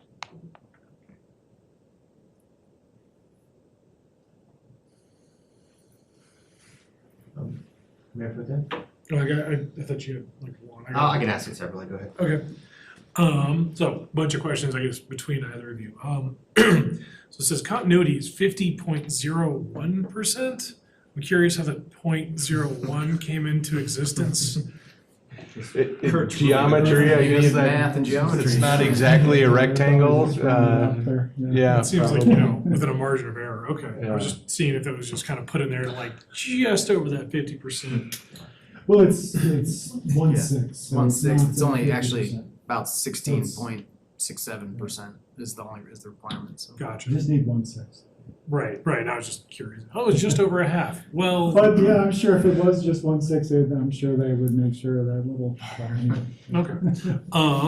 So earlier you were saying that this one does not, essentially the comp plan, this was put in before our comp plan was accepted and put forward. So this is kind of the older version of that?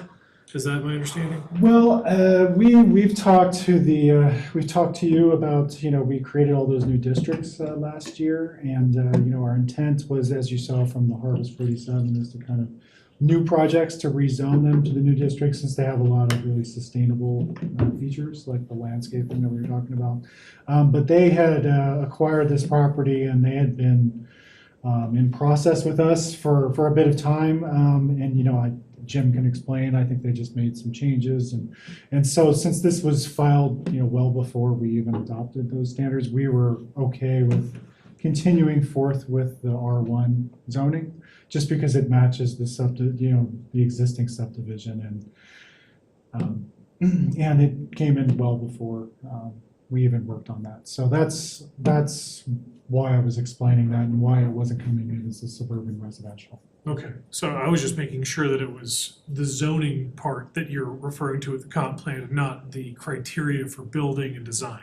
That's correct, just the zoning part, and I really don't think we'll have any problem with the architecture, since, all of their lots this size are all custom homes, and there's 20 builders or more out there, and some of them are some pretty impressive homes, so I don't think we'll have a problem with them meeting any of those standards, so. Okay, just making sure it was up on that standard. The zoning is different. Okay. The zoning is just the land use, it's like the density, it's the use, it's. And I think for what it's worth, the suburban residential district in our new zoning code is probably the closest to the old zoning districts that we had anyway. Yeah. R1 and the suburban zoning district, or suburban residential zoning districts are pretty similar. Sure. Okay. So I think I see some trails there. So like the green are like sidewalk trails, and I see purple. Assuming those are kind of, off the beaten trail. Are those going to be paved? Are those going to be hard pack? Or? Yeah, so the green is exactly right. So that's an on-street sidewalk, basically, or off-street sidewalk. For example, the sidewalk on the north would be sort of off the street. The purple is the Colorado Front Range Trail. Okay. So it'll be a 10-foot wide concrete.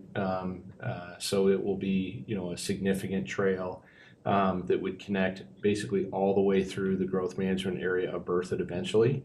So it comes through our project, obviously. Going to the north, it connects to the Lovelands spur of that. Our understanding, I think, is that they're working on those plans now, and I expect in the next 2, 3, 4, 5 years, they would have that extension made to this intersection. So the intersection of Heron Lakes Parkway and County Road 14. When that extension's done, that would take the Colorado Front Range Trail and the Berthoud Trail system that's connected to that, and connect all the way to Loveland's Loop Trail, which connects you to Fort Collins, which connects you to the Poudre Trail. So when that's done, somebody from Berthoud could hop on a bike and on an off-road trail ride to Loveland, Fort Collins, Timnath, Windsor, Greeley. So pretty remarkable. And we do a lot of work in Northern Colorado. We actually have a client working on the last link that's in the Fort Collins GMA, which I think is the last link on the whole trail. So all the way from Fort Collins to Greeley. So they're virtually done with that section, which means when this is connected, that connection all the way to Greeley is done. So pretty amazing. In addition, we already have a trail loop that goes from our clubhouse all the way to this intersection, the County Road 14, but some of it's on street. So this would be an off-street loop that would go basically from the clubhouse to this intersection, and then We've been talking with staff, on how do we get from the clubhouse to town. So that'll be the next piece we work on as we begin to develop further to the south. But we're pretty excited about it. I think that trail is a wonderful amenity for our neighborhood. And then we talked real briefly about that sidewalk connection to the east, which connects to the Heron Point sidewalk, which gets you to Carey Martin Elementary School, to Heron Point, et cetera. And that really is a key connection for those folks to get to this trail, to us. And then as the trail connects to the south, then you have a whole nother loop for those folks to get to town and back. So actually, to that point, you're saying to the east, so looking at the map, that purple trail does kind of peter off on that southeast corner. I know I'm kind of looking at this sideways. No, I'm not. Actually, it's north. Yeah. So does that currently connect to anything? Not yet, but as we work on our phases going to the south, then it will connect to our clubhouse. Okay. And then further south from there. Eventually, it'll get all the way through our project and connect to Larimer County, which then gets you to Boulder. So the long-term vision of the Colorado Front Range Trail is it would go theoretically someday, to Cheyenne and Laramie, and then going south, it connects the Highline Trail through Denver, and eventually we'll get all the way to Trinidad. So the plan is that you would have a Front Range Trail off-road that goes basically the entire length of the state.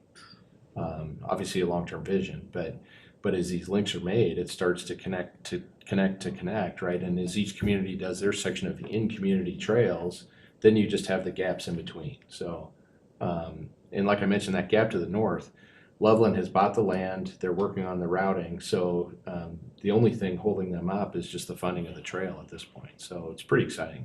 Nice. Okay. Well, good. Good. Yeah. I'm glad that connection is being considered and actually put in right in front of us.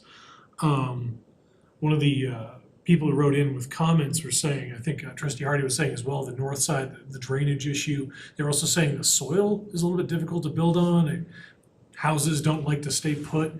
Is that something that you've got plans for to help correct, mitigate, or prevent? Yeah, the soils are really hit or miss out there. So the Colony Ridge neighborhood to the east, the Heron Point neighborhood, Hammond, had to do major remediation to get those homes to stabilize, and some of them have worked, some of them haven't. Our soils are not quite as bad, but they still need to be addressed. So there are parts of our neighborhood where we just have kind of standard spread footing on maybe a foot of compacted, reconditioned fill. We have homes that are on caissons, and we have everything in between.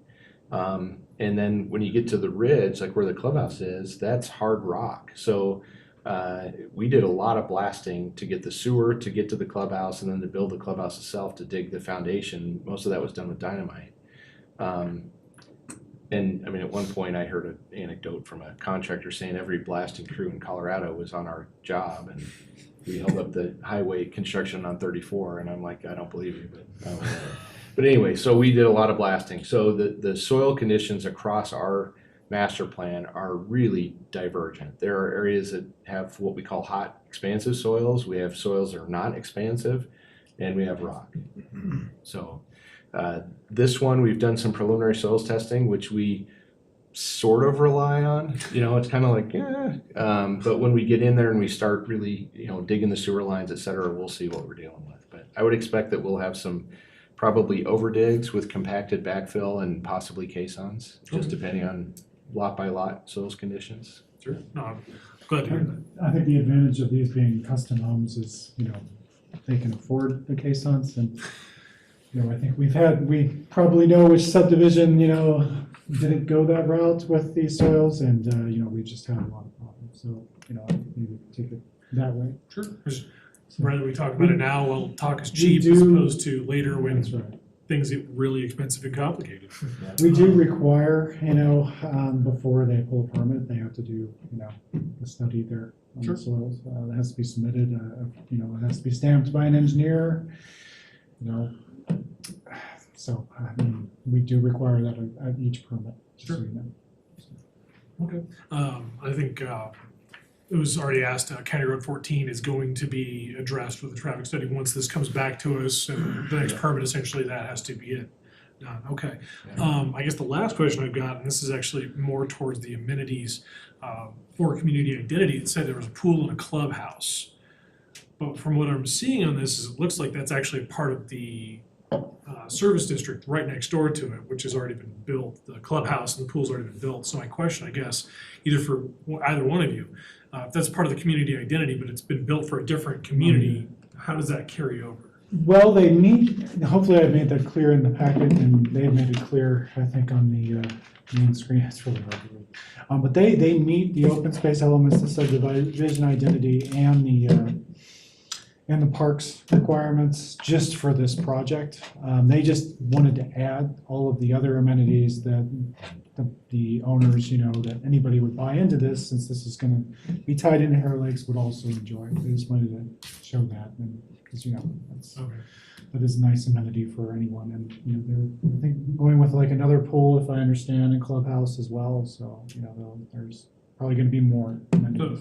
Okay, so I guess this one, my question originally is there, because it has it listed as a pool and clubhouse. It's not currently shown here, and again, it's not a master preliminary plat. It's not on this specific filing, but they're providing the greenway, the pocket parks, the all of these other amenities that meet all of those. They have enough points for all of those standards, if that makes sense. Sure. They're just trying to show that, hey, you also have a pool, a community center that you're basically allowed to use and are close to use too as well. So. Because reading through that, it made the impression that they were going to be building another one, which I was confused by. But then it was also maybe that's my fault, but no, there's no intent to build another one. Although I understand that they might be building another one on another section that would be very close to this section. So, yeah. But I think this filing stands alone. Yep. It meets our requirements as a standalone.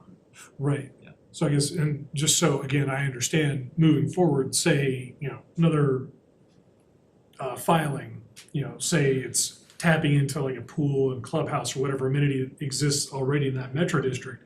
Is that something that can be used as points, or is it depend on that's distance? Actually something that Jim's group has asked, and we haven't run into that yet, but I think that's something we might have to make when we're going to make some, bring the landscape requirements. We'll probably have some text amendments as well. And so I think that would be fair, but that's obviously your decision. But I think that would be fair because those are really, expensive, especially these days. And, as you saw from the Harvest 47, they have the pool and the big giant, community park and et cetera. But, they're kind of centrally located for that filing. And, each one of the filings might not, doesn't have the pool, but I think we don't want to make things so difficult that, they're not getting credit for providing such community-wide or neighborhood-wide amenities. Sure. No, and I don't expect them to have a pool with every subdivision. I think that's incredibly wasteful of water, personally.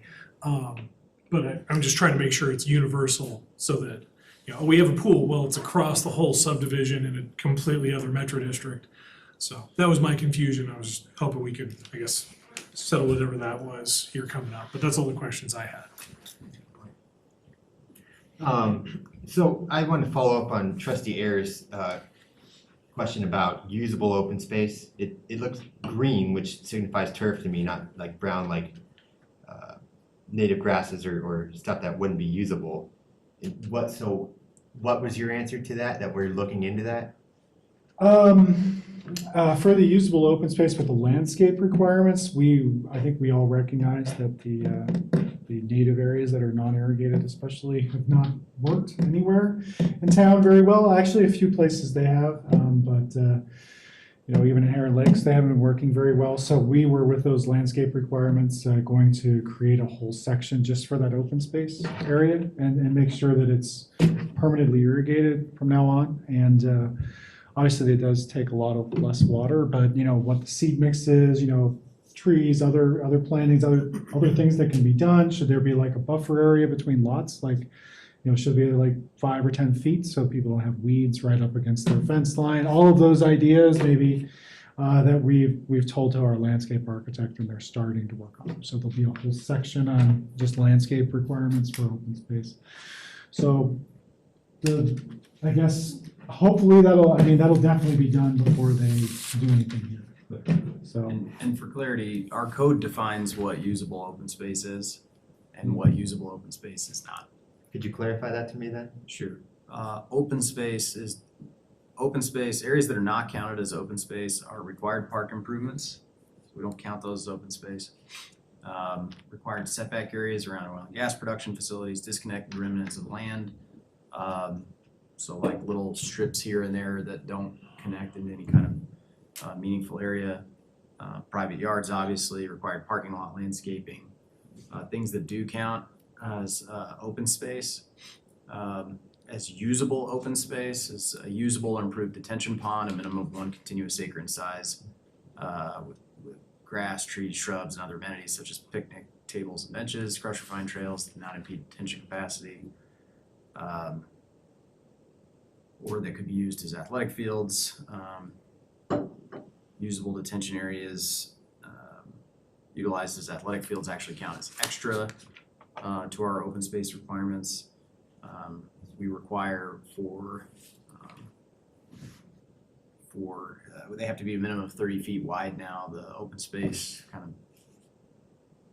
of greenways between lots. There's a whole long list of details now, because we used to have a lot less detail about what counted as open space. If you remember, So we defined that a couple of years ago. we amended that in late 2019, if you Thank remember. you, I do. Will, you were on the board, and we had we made all these changes with all these extra requirements. Yeah. But I think the actual technical standards are what we have lacked, and that's what we're creating now. Okay, cool. And so, yeah. Hey, that's good. Yeah, I think what Kurt's talking about again is, how does it get planted? How does it get watered? Is there a long-term management plan for full establishment? What would we constitute as full establishment? Is it 50% coverage of native grasses? Is it 70%? Those are the kinds of specific technical details we'll be establishing as part of our landscape guidelines. Specific to native grass primarily, but really, with other landscaping elements within open space. Now I'm confused again. So is native grass considered usable? No, it depends. The native grass in and of itself is not open space. Okay. It's just landscaping within an open space area. Gotcha. Okay. So, and you guys already have examples of that I think look good. yeah. And so I think, what is open space, however, would be like a greenway, 40 continuous feet in width and at least 1/3 of an acre in size, with an 8-foot crusher fine trail. So there are definitions like that about what is usable open space, what counts as open space elements in our code. The native grasses in and of themselves they're just landscaping. Yeah, if you If that remember makes from sense. 2019, that was maybe 50% of the discussion. It was making sure that open space was usable. And then part of that was creating all of these new elements and I think what was missing from environments. that conversation was the reality of when native grass actually goes in, that it's hard to make them usable when it's to your waist, Well, I think that's an interesting part of the conversation, right? I mean, I think we've talked about this before, but like we get complaints every time we mow native grass, like in Hillsdale, and we get complaints when we don't. Just one is an aesthetic thing, the other one is for But some athletic people use. believe it's as an athletic field, native grass is not an athletic field in any way, shape, or form, nor would we ever count it as an Right. athletic field. But that's a very specific use. Right.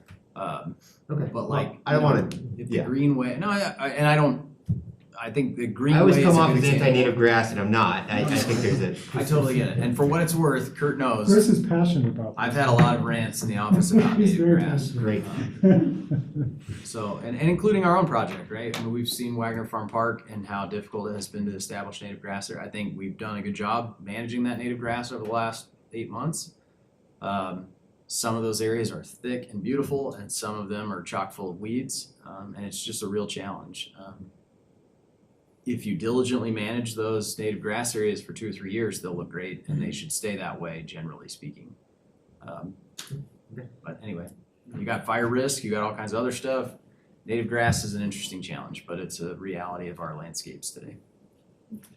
Okay, my only other question was regarding the properties next door. Sounds like there was some contention there. And previously, Mr. Wheeler has contacted me about your development to the west of this one. And I went out there and I think there was some truth to it. I took pictures and sent them to Kurt and Chris about just the amount of trash in there. Has there been any conversations with the future developers on how to mitigate this? I don't know if there's such like a construction wall or something to keep the trash in place. We're happy to work with the town on it. It's something that drives me crazy as well. You know, this site and maybe Berthoud in general seems to have gotten windier.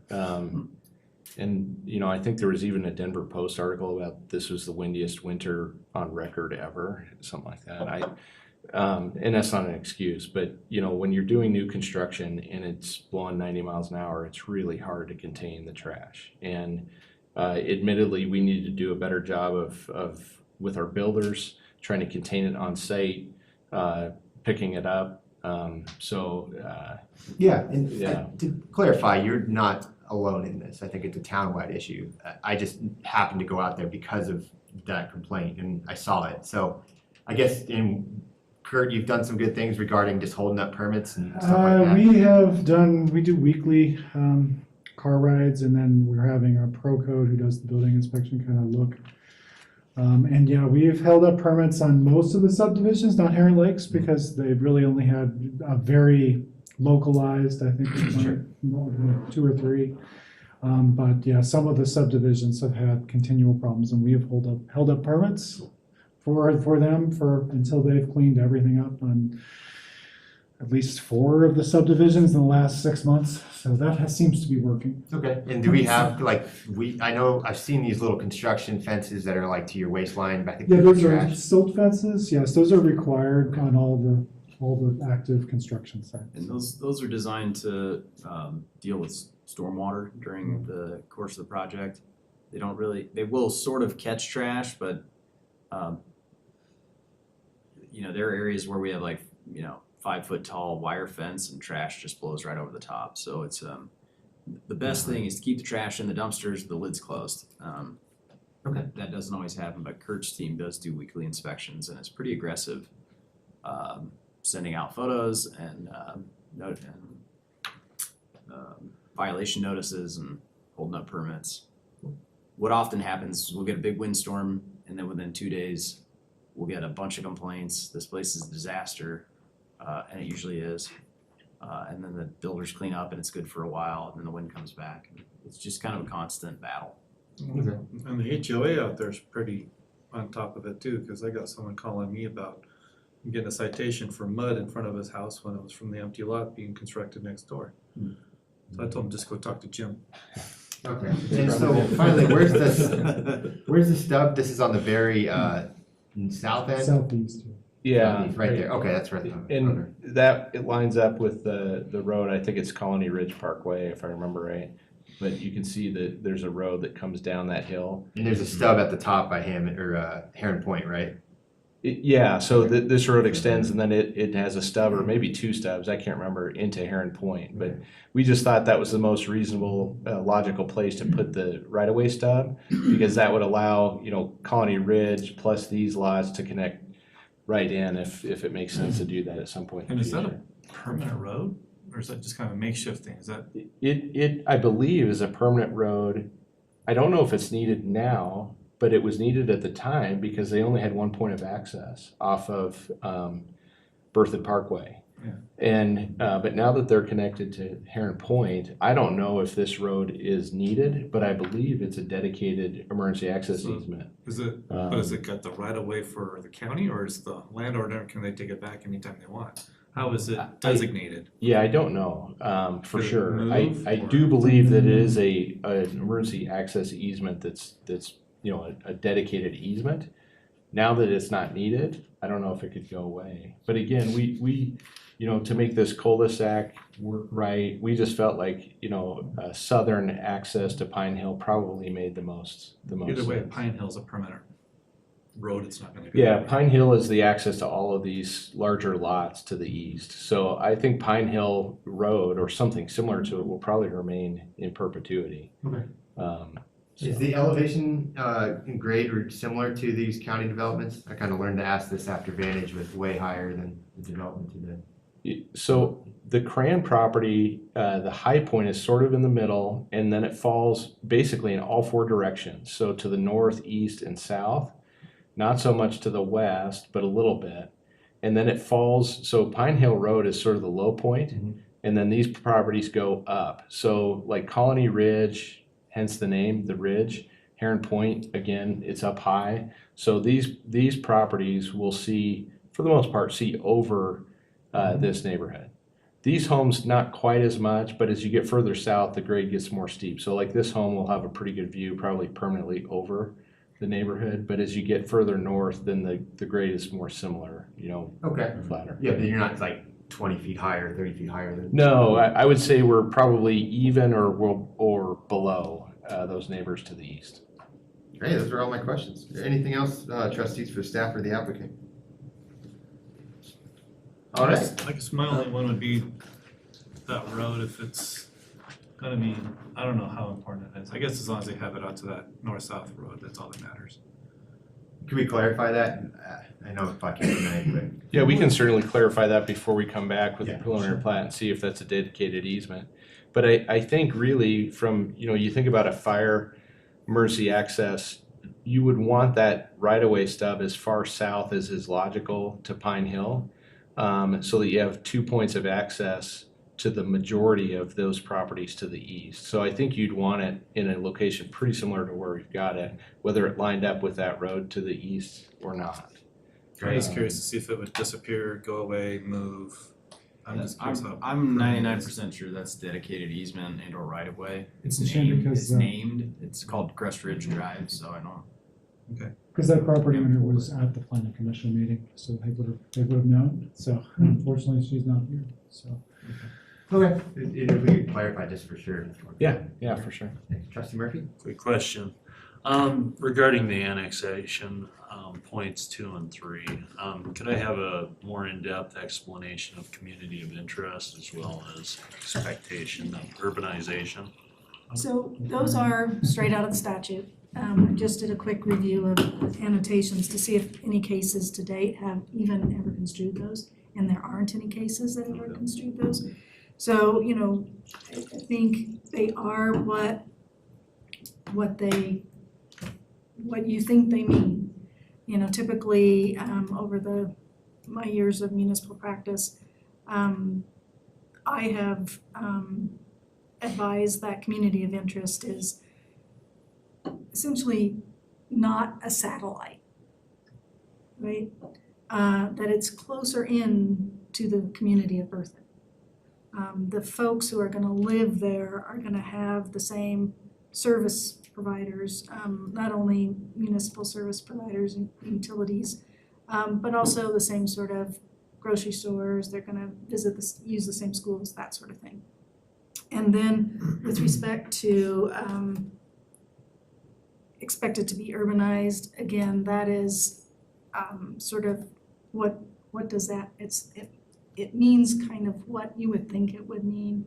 So it means that it is not surrounded by operating farms and ranches so far away from an urban community that it's never going to receive urban utilities. So again, the discretion is broadly granted to the trustees in making it a determination on annexation. It really is actually a legislative determination as opposed to your quasi-judicial determinations for zoning and the master plan. So I think the legislature has sort of left to the view of the decision makers in a particular locale as to what they think those mean and sort of taking a common sense approach. Okay, thank you very much. Yeah, that was great. I might add an observation, just because I've sat on planning commission before, and we were counseled at the time that, a lot of those decisions for a municipality are made at the time of your comp plan and your anticipated land use map, right? So you kind of draw your GMA around those properties that you feel like have a community of interest with your community, and then you show those areas that are designated for municipal land use, as those that you expect to urbanize. So if that helps, I think that's a tool that your planning commission uses to kind of answer those questions, or at least give you a hint at those questions. So. That's excellent. Yeah, that's a good supplemental information. Thank you very much. Things you learn along the way, right? Yeah. Any other questions? Okay, thank you. Yeah, At this thank time, you. we'll open up the public portion of the hearing. Has anyone signed up, clerk? There are not anyone. All right, is there Mayor, I anyone? do have someone online. All right, is there anyone else in the room here that would wish to speak? Okay, online? I have Mark Wyman. Okay, Mr. Wyman, if you could please state your name and address? I'm at 4609 Mountain Vista Court. That's in the Colony Ridge subdivision. I've lived in this subdivision for 25 years. You know, we moved here because it was a nice rural location, and we've now been completely surrounded by Berthoud. I understand the progress and stuff, but you know, my concern is really just with the development and the traffic that's come. So I'll start with your traffic study that you guys are talking of doing. You did a traffic study when you put Heron Point in. You've got the roundabouts that have been added, but I live right at the corner of Crest Ridge Drive and Mountain Vista Court, where Crest Ridge turns to a dirt road. Since that development was done, and it's going to continue to get worse because we have garbage trucks that go up and down, other kind of construction trucks are, you know, it's now being heavily used. It's a dirt road. So the traffic is increased on that Pine Hill Road and on that dirt section there because it's a shortcut through to get back into our neighborhood or to get into the Heron Point subdivision. So, you know, things like that haven't been taken in. And Larimer County does not maintain that road. It is a dirt road, but it's heavily used. Well, at least in context, it's heavily used compared to what it has been over the last 25 years since they did that development. So just to comment on that. Now, the other question I have about the development plans themselves, you said that the property slants down. Pine Hill, that property that is going to be developed slants down to Pine Hill Road, and then it's relatively flat before it starts to go back up. My question is are you going to raise that whole property to be able to get to the sewers? Because most of those people down there, from my understanding, I don't know that they're on sewer systems because it's too low. In my house, and again, I live in the Colony Ridge, I have an evacuation pump from my basement and regular, you know, taps into the sewer at the main level of the house. And I'm probably 20 to 30 feet above those properties that are down below me, you know, that are just to the east of Pine Hill Road. So how are they going to do the developments or the sewer and the water taps for that entire property without raising that up? Or they, you know, do you got another way of draining that out, you know, in order to use gravity to have that run downhill? I mean, right now there's a couple of dirt hills that are one at the north side of the property and one at the south side, you know, and that's another concern for me. If they leave those there and they build houses on top of them, that completely blocks my view of the mountains, which is the reason I bought this house. So, you know, there's just, from an elevation perspective, there's a lot of questions I have about what are they going to do? And do I need to start thinking about moving now before my property values, you know, drop when I lose my views? So. Thank you, Mr. Wyman. To clarify, do you have his name written? I'm sorry, what? No, you're fine. I'm sorry. We've hit the 3 minutes. Thank you. Do you have any other points? No, I have a couple, but those are the big ones. Okay, thank you very much. Is there anyone else online?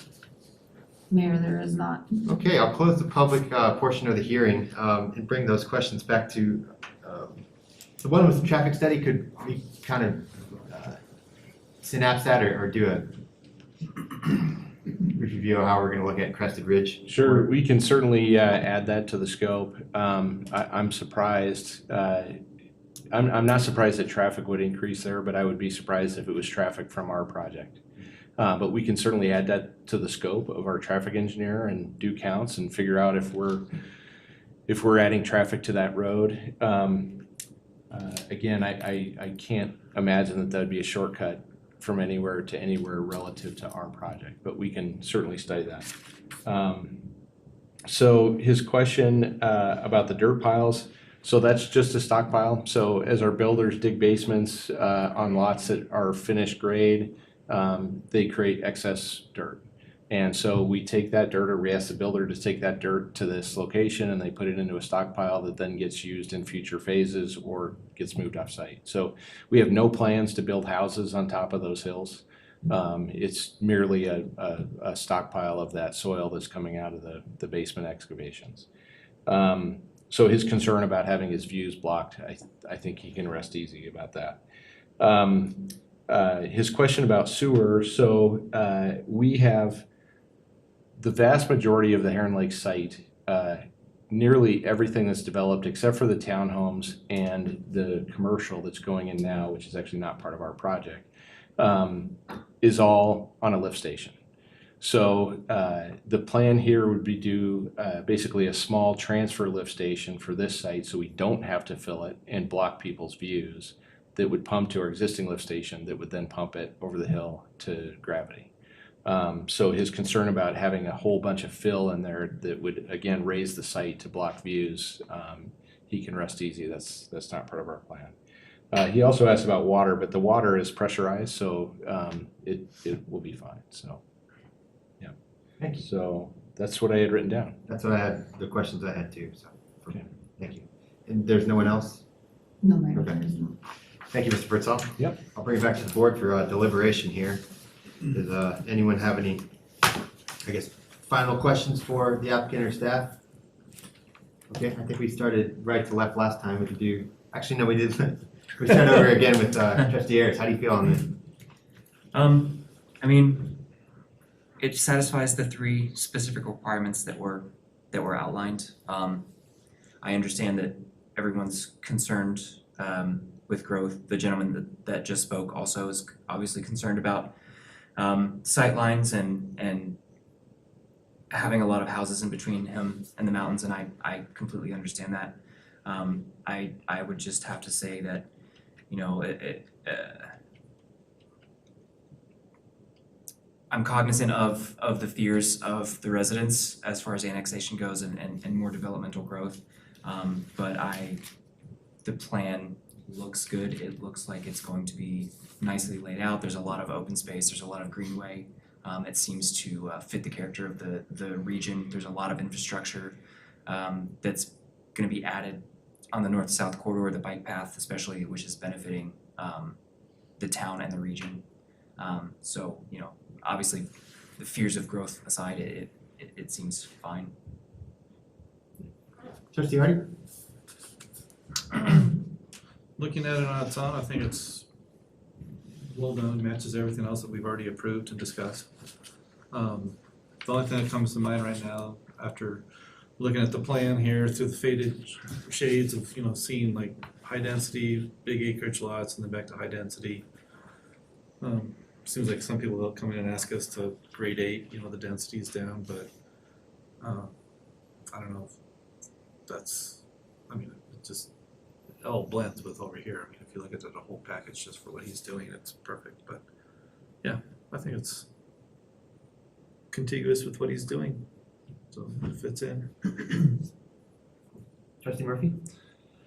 I would echo Trustee Ayers and Trustee Hardy's comments.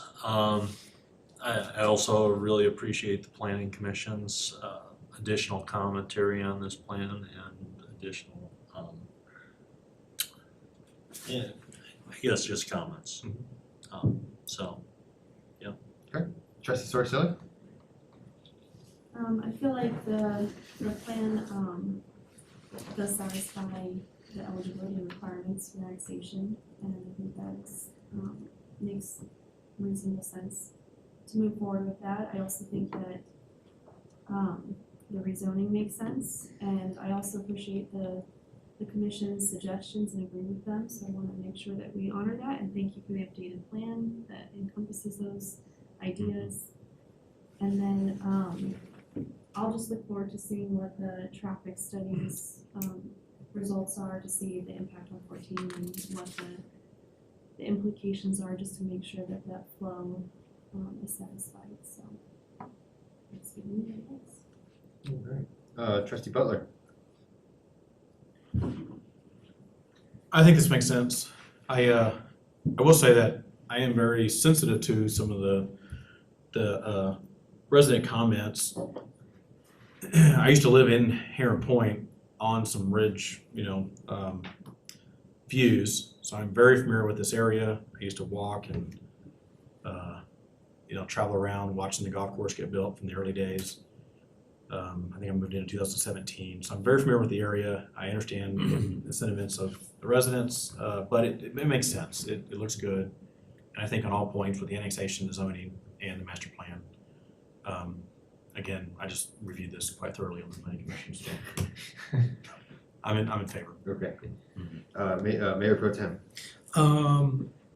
Everything everybody else said sounds great. The thing I would like to bring up, and I guess this is a side point, is when metro districts have amenities that can be shared, if we can get a plan on where that fits according to different values of like, okay, so they're coming into, do they get to count this or not?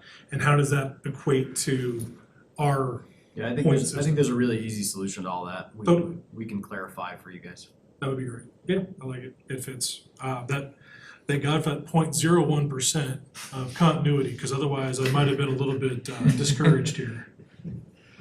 I feel the same. I get it easy because I can speak last. I think everyone did a good job of how I feel. I think I personally have questions, and I know we're all getting hammered about what are you doing here with growth. But I totally agree. It meets all the standards, and also for driving through here, you build good homes, and they're custom. And I think the residents nearby have a lot less to be worried about than if this was another development, because I think you do a great job, and they'll have good stuff to look at. So overall, yeah, I'm supportive too. So thank you. Thank you. Would anyone, if there's not any other points or questions, would anyone like to move on this? And I think we have to. We get to go in order this time? Yeah, good question. Can we just go top to bottom on the different votes, resolution, and the Yes. ordinance? Yeah, I think so. Yes, those are in order. Okay, so first with the resolution 2022-7, would anyone like to move on that? I will move to approve resolution 2022-7, a resolution of the Berthoud Town Board of Trustees setting forth findings of fact and determinations regarding the eligibility for annexation of Heron Lakes Cran pursuant to CRS 31-12-110. Second. Okay, trustee Saracelli has moved on this. Mayor Pro Tem Grace has seconded. Any final discussion? Clerk, we have a roll call vote, please. Trustee Murphy, Yes. trustee Butler, Yes. trustee Sorseli, Yes. Mayor Pro Tem Grace, Yes. trustee Ayers, Yes. trustee Hardy, Yes. Mayor Karspack. Yes. Second here with ordinance 1306. Would anyone like to move on that? I'll move to approve ordinance 1306, an ordinance of the Berthoud Town Board of Trustees annexing a property known as Heron Lakes Cran to the town of Berthoud. Thank you. Is there a second? I'll second. Okay. Is there any final discussion on this? Clerk, may I have a roll call vote, please? Trustee Ayers, Yes. trustee Sorseli, Yes. trustee Butler, Yes. trustee Hardy, Yes. Mayor Pro Tem Grace, Yes. trustee Murphy, Yes. Mayor Karspack. Yes. All right, finally, we have the motion for ordinance 1307. Would anyone like to move on that? Move to approve ordinance 1307, an ordinance of the Berthoud Town Board of Trustees amending the zoning map of the town of Berthoud to zone a portion of property known as Huron Lakes Cran a single-family residential district. Thank you. Is there a second? I'll second. All right, Mayor Pro Tem Grace has moved on this. Trustee Sorseli has seconded. Any final discussion? Clerk, we have a roll call vote, please. Trustee Hardy, Yes. trustee Ayers, Yes. trustee Murphy, Yes. Mayor Pro Tem Grace, Yes. trustee Sorseli, Yes. trustee Butler, Yes. Mayor Karspack. Yes. All right, thank you very much, Mr. Kurtzman. Oh, we still got one more. Oh, just joking. Just kidding. We're gonna do all that and then just leave it alone. Waiting for you to leave on this one. No, kidding. Finally, the Heron Lakes Neighborhood Master Plan. Did I do that one right? Yeah. Would anyone like to move on this with the recommendations? I will move to approve the Heron Lakes Cran Neighborhood Master Plan with the following conditions. that the applicant provide area for right-of-way to connect to Pine Hill Road to provide connectivity should the properties on Pine Hill ever annex into the town of Berthoud and develop. Number 2, recommend the applicant create the Northern Trail and sidewalk connection to Larimer County Road 14 as soon as possible. Second. Okay, trustee Ayers moved on this. Trustee Murphy, thank you. Man, I'm going through too many right now. Trustee Murphy has seconded. Any final discussion? Clerk, may I have a roll call vote, please? Mayor Pro Tem Gray, Yes. Trustee Butler, Yes. Trustee Ayers, Yes. Trustee Hardy, Yes. Trustee Sorsali, Yes.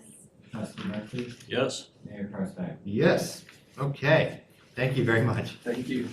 We'll move on to reports now. Are we planning that executive session, or was that getting to the 23rd on August? No, since it's still a little bit early, I'd like to just chat with you guys. I think it'll take 5 minutes or less. Okay. So there is an executive session after. After reports. Okay, let's go on to reports now. And then we can essentially adjourn from reports for the public here, and then we'll move into a separate room for the executive session. So we can start out with trustee Ayers. Sure. So I have been spending more time at Berthoud Reservoir, and I've noticed that there is a lot of trash accumulating on the east side next to the retention pond. And I was wondering if there's any way to get a separate trash can out there. A lot of it, unfortunately, is fishing trash, which makes me kind of angry. But it is kind of a far walk from there to the bathroom. I guess what's the process for trash pickup, for trash containers, that sort of thing? That's the easy one. I'll just talk to Keith and see if we can get a trash can put out there. Okay. That bums me out too. They obviously carried it out there and Yeah. decided to leave it, so.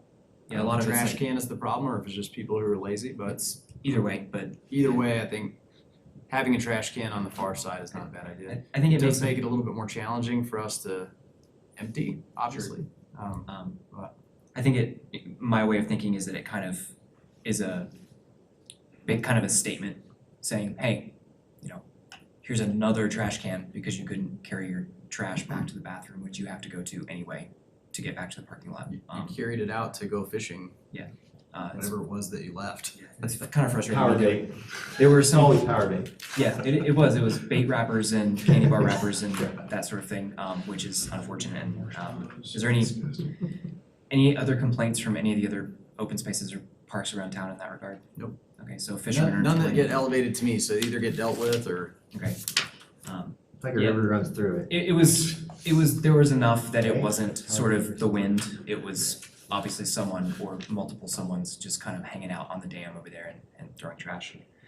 I guess my only other thing too is on 56 by the intersection of Dorothy Drive, the bike lane contracts down on that turn. Is there anything that we can do about that, or is that CDOT because it's the highway? Yes and yes. Okay. I just had another resident talk to me about that yesterday. Okay. We talked about it months ago. We spoke to CDOT about it. They said they would get it fixed. And it got restriped exactly the way it is, or it was before. Right. It's a little seemingly dangerous because it contracts right there as the traffic flow is gonna start speeding up and everything, so. Yeah, and I think not to defend them, because I think there's no reason why they can't make that adjustment. But I don't think they see that as a bike lane. I have this conversation a lot with folks around town, where there's a wide shoulder, it's deemed a bike lane, but a bike lane is specific, not just a wide shoulder. Mhm. In any case, I think Keith had already reached out to them months ago about it, and they were supportive of adjusting the striping out there. So I was surprised to see it get restriped this week and it not be changed. Cause it is painted as a bike lane, correct? There's a little biker. That's a good question. I don't recall, but I didn't think so, but I could be wrong. Maybe I saw it, maybe I'm conflating two places, but I thought there was a little cyclist dude in the large section between the white line and the, I may be conflating that, but That's a either good way, question. either way, it In is. either case, it should just get fixed. Other than that, I don't have anything because there was no port meeting this month. I'm just waiting for next month, so. Trustee Hardy? Got another request or concern about the weeds over at the rec center, but Chris and I discussed that already, and he sent me out a nice little map and report to help offset that, which was very helpful and I think comforting to the residents over there. Berthoud Main Street meeting, we'll be having another meeting here coming Thursday, talking about fall and winter events coming up, and we have some new board members on there as well. And other than that, I think. Oh, I did have some concerns about some posts that I saw regarding the fire department removing Raft and the seniors. Is there any options that the town has to offer that could help with finding them new homes since they are been made homeless from the fire station? Jeremy is meeting with representatives to talk about that this week. Okay, great, because it'd be nice to get them back residing someplace. I think that's it. Okay, thanks. Trustee Murphy? Yeah, we just had our tree advisory committee meeting last week. Hopefully, I sent an email out to you guys. Can we get them on the agenda for the 23rd if possible? To give kind of a short presentation on what they'd like to do regarding communications. I think we can, yeah. Okay. Other than that, we're kind of preparing for that presentation right now. Beyond that. Oh, like committee presentations? They'd like to present their ideas to the board on that. Primarily on communications and reaching the public with educational outreach and just how to go about doing that that's acceptable to us and staff. So they'll kind of go into depth on that. Beyond that, been on my own kind of hobby horse, working with some folks out of Boulder County with their energy efficiency cohort. I've talked to Kurt and some of the other staff about their availability.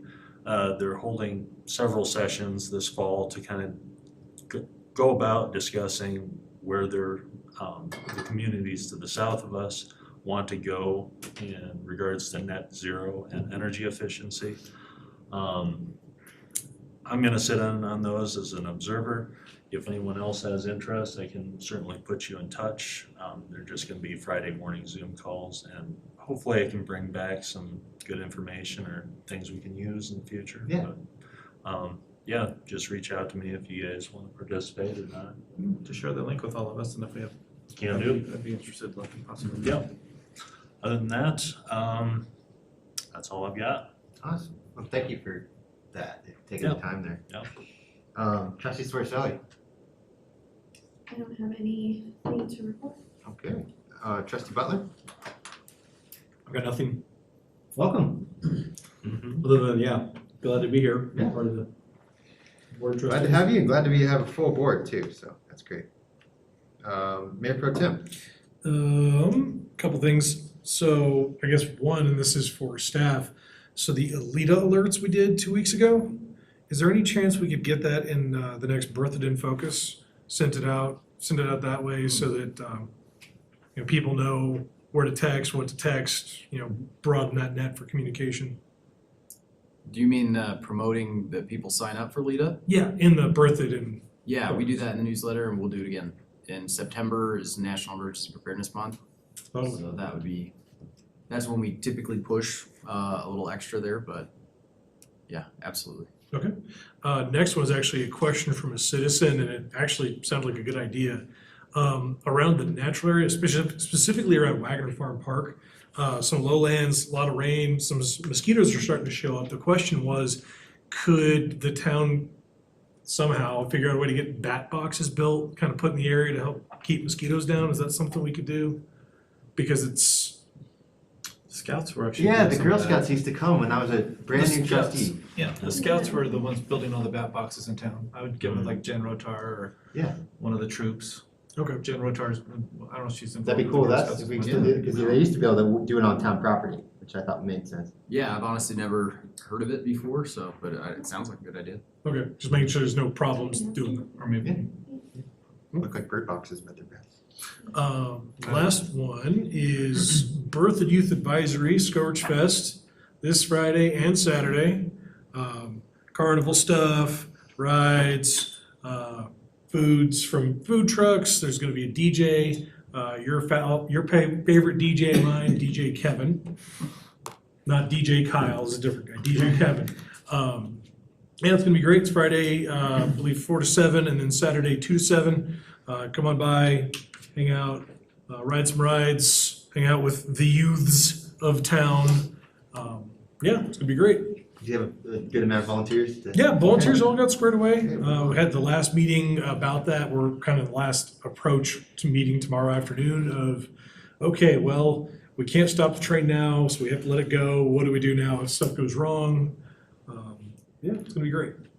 And that's the end of reports. Awesome. Well, I had all three of mine answered, or my reports. But Carl brought up one, as long as we're talking about Berthoud Reservoir, what are all they look like sign holders, but there are no signs on them? Are we, I guess I'm asking staff, hey Carl, is there any plan to put signs on those? They look like placards right now, they're just big. There should be signs on them now. Oh, really? They went out like a couple days ago. Yeah, didn't the kids put benches as well? I'm not sure about the benches piece, but, so we had always planned interpretive signage out there and. All right. So there should be interpretive signage out there now. I saw those concepts, I don't know, 6 weeks ago maybe. We looked at them as a staff, thought they looked pretty good.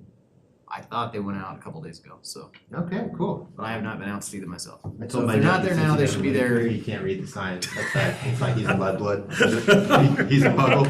What does interpretive mean? The fact that the mayor is there's like pretending to be educational. Voldemort on this. I don't know why the term is interpretive signage. It doesn't. Yeah, it's like. It's never made sense to me, but they're educational sign.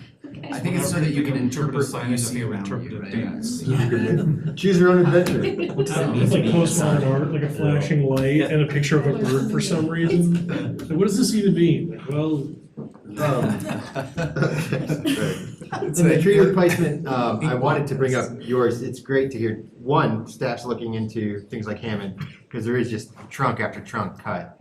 So it's great to hear we're looking in on how to make them We did a replace. site tour 2 weeks ago, Jeremy and I, and the extent of the problem is worse than I. Yeah. knew. It's pretty advanced, and I'm And glad it's we're a lot looking more into it. obvious now that they're cut down, Yeah. right? It was one thing when you drive by and there's dead trees, but like the site's not unimpeded. Once they got cut down, we went through and counted, there's close to 100, I think, that have been removed throughout the subdivision. And so does this gonna include tree lawns too? Residential tree Maybe, lawns? yeah, so I think. We should at least look into that, because that's me. Coming from a guy that has a tree lawn and the town would tell me to put one in, I'd be happy to. But others might not, but I think we should at least look into it. We're looking into, again, I kind of mentioned before, how far we can push. Currently, under our current ordinance, I'm of the opinion we should just require everyone to replace them until. Yeah, and I think Greeley does have, someone gave me, or told me that I think Greeley had a one in, one out policy. So someone else is able to legally put that ordinance out there. Yeah, it's not that we couldn't do it, it just may be that it's not on the books today. Yeah, That makes okay. sense. Okay. Yeah, not to say that we can't do it, just that we may not be able to enforce that now, because we might not have the language that's suitable for that. We just Okay. might need to change the ordinance, is what I'm saying. Awesome. Yeah. We're looking at all that right now. Scorch Fest, that was it. Move on to staff. I'll try to be relatively brief.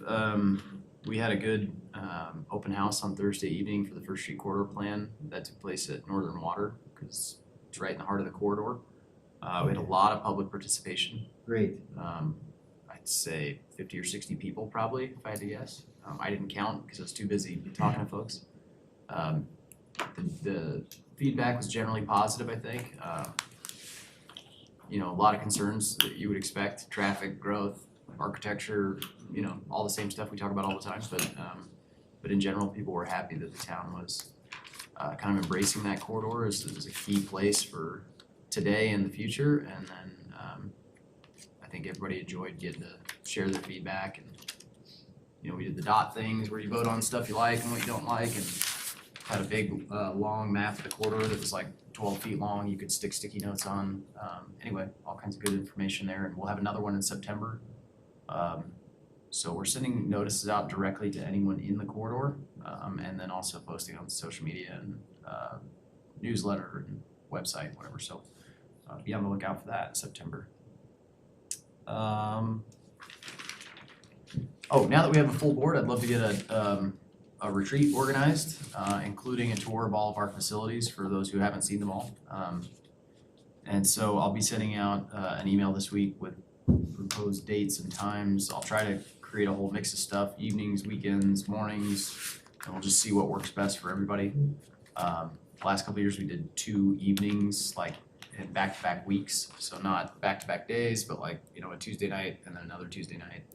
I think is how we've had it done it the last couple of years. That worked out pretty well. But anyway, just be on the lookout for that. And if you would, as soon as you see those emails, if you'll respond, the sooner we can get kind of all that availability gathered up, the sooner we can get those organized. It would be a great opportunity. Because we do have a very long list of things to cover with the town board, some of which we've been kind of holding off on, waiting for a full board. But some really big policy initiatives. Some big projects we want your feedback on. We could probably have study sessions 2 nights a week for the next 6 weeks and cover most of it, but I don't think that's practical. So I'll work with the mayor and the mayor pro tem about how we get those scheduled. But anyway, lots of good stuff coming down the pipe. So. Awesome. Attorney Smith, anything? I have nothing, Your Honor. Okay. All right, at this time, I'll adjourn the regular meeting. Let's take a 5-minute break and then we'll go upstairs to the fine room for executive session. Thank you. Mayor pro tem, we need somebody to move, we need to- motion to move This is into like my executive 6th session. time. And I I'll never believe that learn. Mayor Pro Tem Grace will recuse himself from this one. I think he'll want to talk to you before that. Well, I was just wondering if I could sit in it. Is there revised statute saying I can't? Yeah, you can't sit in if you've got an interest in the topic that's being discussed. Because it's instruction to negotiators. Okay. But thanks for the question. Mayor Pro Tem, would you like to recuse yourself? I'll recuse myself from this executive session. All right, would anyone like to move to pull us into executive session? I will move to enter into executive session pursuant to CRS subsection 24-6-4024A regarding discussions related to the purchase, acquisition, lease, transfer, or sale of any real, personal, or other property interest. CRS section 24-6-4024E to determine positions relative to negotiations, developing strategy for negotiations, and instructing negotiators. And CRS section 24-6-4024B for a conference with legal counsel for the purpose of receiving legal advice on specific legal questions. And the following details are provided: possible purchase of Newell Farm. Is there a second? Who's that? All right, trustee Ayers moved on the executive session, trustee Murphy seconded. Clerk, may roll call vote. Trustee Hartney? Yes. Trustee Butler? Yes. Trustee Sorsali? Yes. Trustee Ayers? Yes. Trustee Murphy? Yes. Mayor Karsbeck? Yes, all right, thank you, everyone. Let's take a 5-minute break and we'll move up to the fine room.